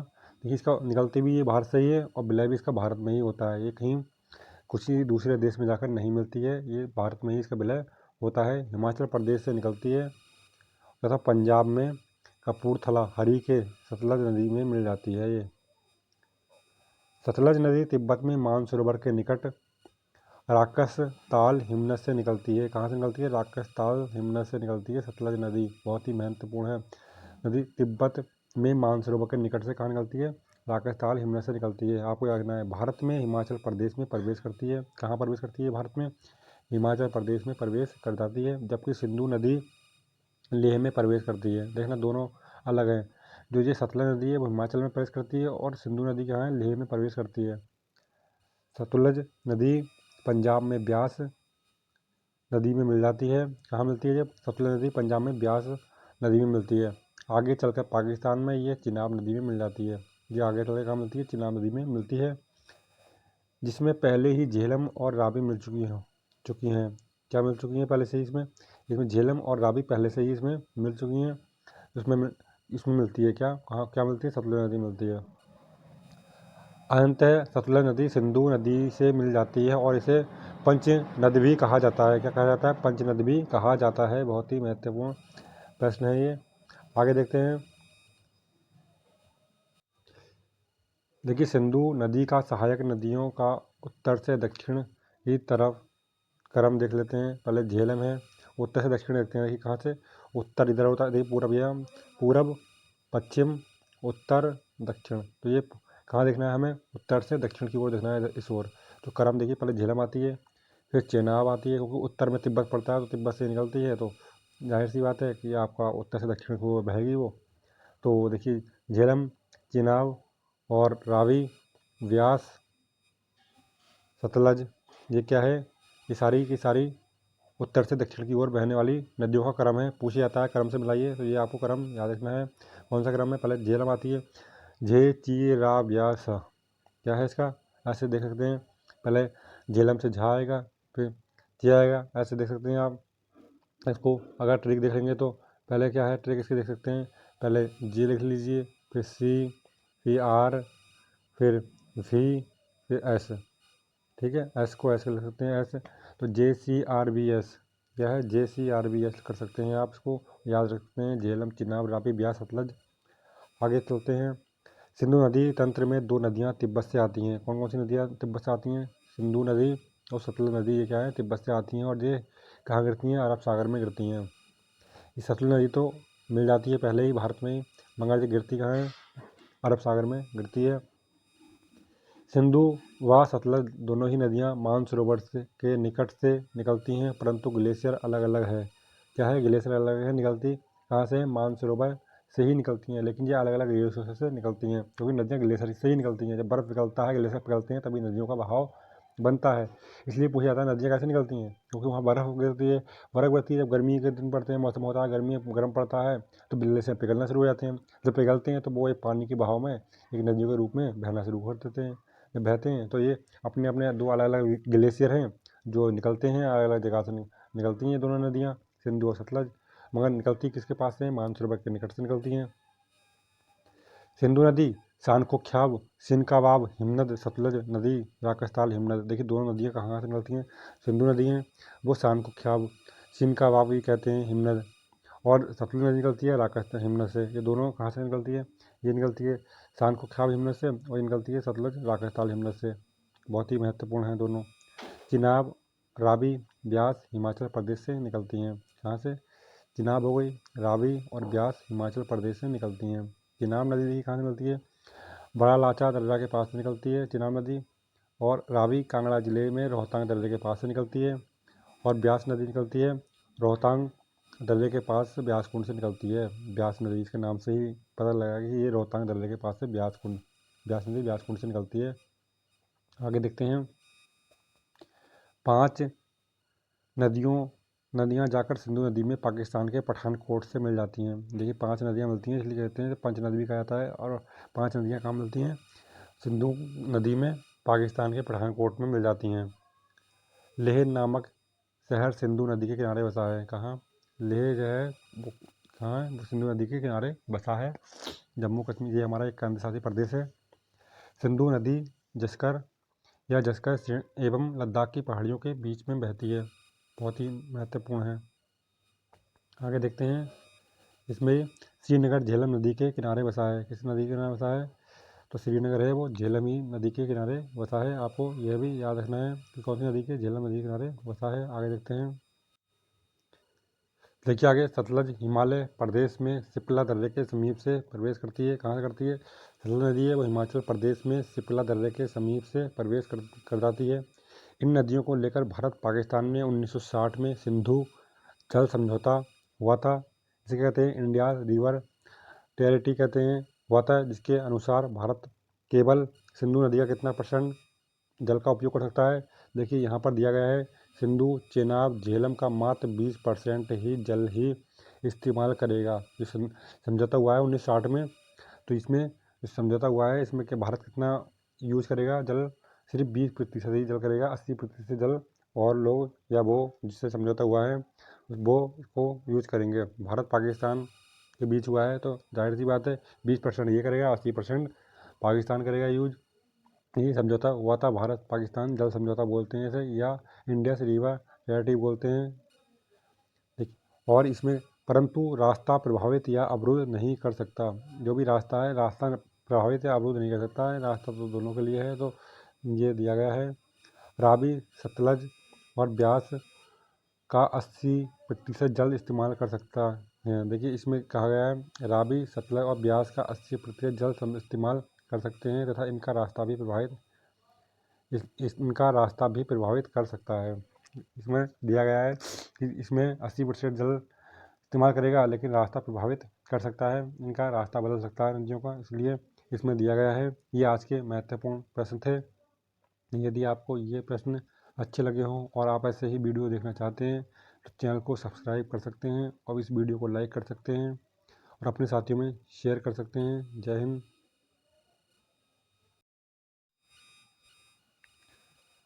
हेलो, स्वागत है आपका अपने चैनल प्रतिभा ज्ञान पाठशाला में। आज हम भूगोल के कुछ महत्वपूर्ण जो परीक्षा में आपके पूछे जाने की संभावना रहती है, हमेशा उनको देखेंगे और अध्ययन करेंगे। यदि आपने इससे पहले की वीडियो नहीं देखी हो तो प्लेलिस्ट में जाकर आप देख सकते हैं। आपकी कोई भी स्टेट की कोई भी गवर्नमेंट जॉब हो, उसके लिए ये बहुत ही महत्वपूर्ण क्लासें हैं। यदि आप किसी भी गवर्नमेंट एग्ज़ाम, कोई भी सेंट्रल एग्ज़ाम या राज्य एग्ज़ाम की तैयारी कर रहे हैं तो उसके पॉइंट ऑफ व्यू से ये बहुत ही महत्वपूर्ण है। आज हम ये अध्ययन करने वाले हैं, यह आपकी क्लास बहुत ही अच्छी जाने वाली है। यदि आप चैनल पर नए हैं तो चैनल को सब्सक्राइब ज़रूर करें, जिससे कि आने वाली अपडेट आप तक पहुंचती रहे। चलिए शुरू करते हैं। भारत में पाए जाने वाले दर्रों को 2 भागों में बांटा जा सकता है। हिमालय पर्वतीय राज्यों एवं केंद्र शासित प्रदेशों में पाए जाने वाले दर्रे। केंद्र शासित प्रदेश जम्मू कश्मीर में पड़ते हैं दर्रे। राज्य हिमाचल प्रदेश में दर्रे पड़ते हैं, उत्तराखंड में पड़ते हैं, सिक्किम में और अरुणाचल प्रदेश, मणिपुर। आज हम इतने जिलों के और इतने राज्यों के अध्ययन करने वाले हैं दर्रों का। प्रायद्वीप भारत के राज्यों में पाए जाने वाले दर्रे कौन कौन से राज्यों में पाए जाते हैं? प्रायद्वीप भारत में महाराष्ट्र में और केरल में। सबसे पहले देखें जम्मू कश्मीर राज्य में जो दर्रे हैं उनको देखेंगे। यहाँ पर 5 महत्वपूर्ण दर्रे हैं। कितने? 5 महत्वपूर्ण दर्रे हैं। अब देखते हैं इसमें। सबसे पहले देखें काराकोरम दर्रा। भारत का सबसे ऊंचा दर्रा कौन सा है? काराकोरम दर्रा है। समुद्र तल से ऊंचाई 5,654 मीटर है। काराकोरम पर्वत श्रेणी में आता है। ये पाक के कब्जे वाले कश्मीर और चीन को जोड़ता है। किसको जोड़ता है? जो पाक के कब्जे में कश्मीर है उसको और चीन को जोड़ता है। बहुत ही महत्वपूर्ण सारे के सारे पॉइंट हैं ये। आगे देखते हैं जोजिला दर्रा। इसकी समुद्र तल से ऊंचाई 3528 मीटर है। कश्मीर घाटी को लेह से जोड़ता है। जस्कर पर्वत श्रेणी में आता है, आपको ये भी याद रखना है। आगे देखते हैं पीर पांचाल दर्रा। पीर पांचाल दर्रा, इसकी समुद्र तल से ऊंचाई 3490 मीटर है। पीर पंचाल पर्वत श्रेणी में आता है। पुलगांव में कोटी जाने का रास्ता इसी पर बनाया गया है। बहुत ही इम्पोर्टेंट प्रश्न है। बनिहाल दर्रा, इसकी समुद्र तल से ऊंचाई 2832 मीटर है। पीर पंचाल पर्वत श्रेणी में आता है। जम्मू कश्मीर और श्रीनगर को जोड़ता है। ये जवाल सुरंग इसी दर्रे से बनी है या इसी दर्रे से होकर आती है। आगे देखते हैं बुर्जिला दर्रा, इसको देख लेते हैं। इसकी समुद्र तल से ऊंचाई 4100 मीटर है। श्रीनगर को गिलगित से जोड़ता है। अब देखते हैं हिमाचल प्रदेश के दर्रे। यहाँ पर 3 महत्वपूर्ण दर्रे स्थित हैं। बड़ा लाचा दर्रा कहाँ पर है? ये हिमाचल प्रदेश में स्थित है। इसकी समुद्र तल से ऊंचाई देख लेते हैं। समुद्र तल से ऊंचाई 4843 मीटर है। जस्कर पर्वत श्रेणी में स्थित है। कौन सी श्रेणी में स्थित है? जस्कर पर्वत श्रेणी में स्थित है। मंडी और लेह को जोड़ता है ये। सिपला दर्रा देखते हैं। सिपला दर्रा आगे देखते हैं इसमें। सिपला दर्रा इसकी समुद्र तल से ऊंचाई कितनी है?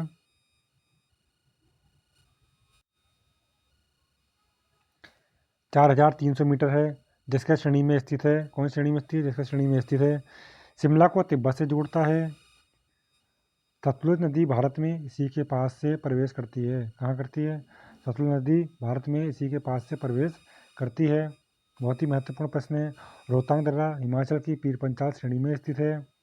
इसकी समुद्र तल से ऊंचाई 4620 मीटर है। ये मनाली और लेह को आपस में जोड़ता है, रोहतांग दर्रा। आगे देखते हैं उत्तराखंड। यहाँ पर 3 महत्वपूर्ण दर्रे हैं। लिपुलेख दर्रा उत्तराखंड के पिथौरागढ़ जनपद में 5334 मीटर की ऊंचाई पर स्थित है। यह पिथौरागढ़ को तिब्बत के ताकलाकोट से जोड़ता है। आगे देखते हैं यह दर्रा कैलाश मानसरोवर यात्रा के लिए विशेष महत्व रखता है। यह दर्रा भारत में से कैलाश पर्वत व मानसरोवर जाने वाले यात्रियों द्वारा विशेष रूप से इस्तेमाल होता है। माणा दर्रा, ये दर्रा उत्तराखंड के अंतिम गांव कहाँ पड़ता है? माणा में स्थित है। इसमें देख लेते हैं स्थित है। ये दर्रा 5545 मीटर ऊंचाई पर स्थित है। नीति दर्रा देखते हैं। यह दर्रा 5068 मीटर की ऊंचाई पर उत्तराखंड की महाहिमालय श्रेणी में स्थित है। यह उत्तराखंड को तिब्बत से जोड़ता है। आगे देखते हैं सिक्किम। सिक्किम यह दो प्रमुख दर्रे हैं। कितने दर्रे हैं यहाँ पर? 2 दर्रे हैं। कौन कौन से हैं? ला भी कहा जाता है यहाँ दर्रे को, क्या कहते हैं? ला भी कहा जाता है दर्रे को सिक्किम में। नाथुला दर्रा देख लेते हैं। नाथुला ये सिक्किम राज्य में डोंगयोक्का श्रेणी में 4310 मीटर की ऊंचाई पर स्थित है। ये दर्रा सिक्किम को चुम्बी घाटी से जोड़ता है। भारत चीन की सीमा पर होने के कारण इसका सामरिक महत्व अधिक है। 1962 में भारत चीन युद्ध के बाद इसे बंद कर दिया गया था। वर्ष 2006 में इसे व्यापार के लिए पुनः खोल दिया गया। बहुत ही महत्वपूर्ण सारे के सारे पॉइंट हैं, ये आप देख सकते हैं, बहुत ही अच्छे पॉइंट हैं। आगे देखते हैं व्यापार का कुल 80% व्यापार इसी दर्रे से किया जाता है। अब देखते हैं जेलेपला दर्रा। ये सिक्किम और भूटान को आपस में जोड़ता है। इसकी समुद्र तल से ऊंचाई 4270 मीटर है। किसको जोड़ता है? सिक्किम से भूटान को जोड़ता है। आपको ये याद रखना है जेलेपला। इसका निर्माण तीस्ता नदी द्वारा किया जाता है। कौन सी नदी द्वारा? तीस्ता नदी द्वारा किया जाता है। अरुणाचल प्रदेश के दर्रे देख लेते हैं। यहाँ पर 3 प्रमुख दर्रे हैं। बोमिडा दर्रा, सबसे पहले बोमिडा दर्रा देख लेते हैं। इसकी समुद्र तल से ऊंचाई कितनी है? 2217 मीटर है। अरुणाचल प्रदेश के तवांग और तिब्बत को जोड़ता है। किसे? तवांग और तिब्बत को जोड़ता है। तवांग में एक प्रसिद्ध बौद्ध मठ स्थित है। यांगयाप दर्रा देख लेते हैं। यह दर्रा भारत एवं तिब्बत की सीमा पर स्थित है। ब्रह्मपुत्र नदी में इसे के पास से प्रवेश करती है। क्या करती है? ब्रह्मपुत्र नदी भारत में इसी के पास से प्रवेश करती है। ये भी आपको ध्यान रखना है। दीफू दर्रा देख लेते हैं, अरुणाचल प्रदेश व म्यांमार के बॉर्डर पर स्थित है दीफू दर्रा। मणिपुर देख लेते हैं, तुजू दर्रा मणिपुर में स्थित है, इम्फाल को म्यांमार से जोड़ता है, किसको, इम्फाल को म्यांमार से जोड़ता है। आगे देखते हैं केरल में देख लेते हैं कौन से दर्रे पड़ते हैं। देखिए पालघाट दर्रा ये कहाँ पड़ता है, पालघाट दर्रा कहाँ पड़ता है, इसकी समुद्र तल से ऊंचाई 300 मीटर है, ये केरल में पड़ता है। आगे देखते हैं इसी में कोझिकोड केरल कोयम्बटूर तमिलनाडु को आपस में जोड़ता है, किसको, कोझिकोड केरल कोयम्बटूर तमिलनाडु को आपस में जोड़ने का काम करता है, कौन सा, पालघाट दर्रा। अन्नामलाई व नीलगिरी की पहाड़ियों के बीच में स्थित है, इसमें अन्नामलाई और नीलगिरी पहाड़ियों के बीच में स्थित है।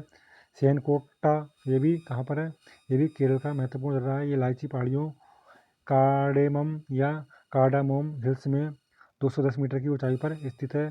तिरुवनंतपुरम केरल और मदुरै तमिलनाडु को आपस में जोड़ता है। महाराष्ट्र के दर्रे देखते हैं, थालघाट दर्रा मुंबई एवं नासिक को जोड़ता है। भौरगढ़ दर्रा ये समुद्र तल से 548 मीटर की ऊंचाई पर स्थित है, ये मुंबई को पुणे तथा चेन्नई से जोड़ता है। NH48 मुंबई चेन्नई इसी दर्रे से होकर जाता है। ये आज के महत्वपूर्ण प्रश्न थे। यदि आपको ये प्रश्न अच्छे लगे हों तो वीडियो को लाइक करें, और यदि आप और किसी विषय की वीडियो भी चाहते हैं तो आप चैनल में कमेंट करके बता सकते हैं और चैनल को सब्सक्राइब कर सकते हैं। जय हिंद।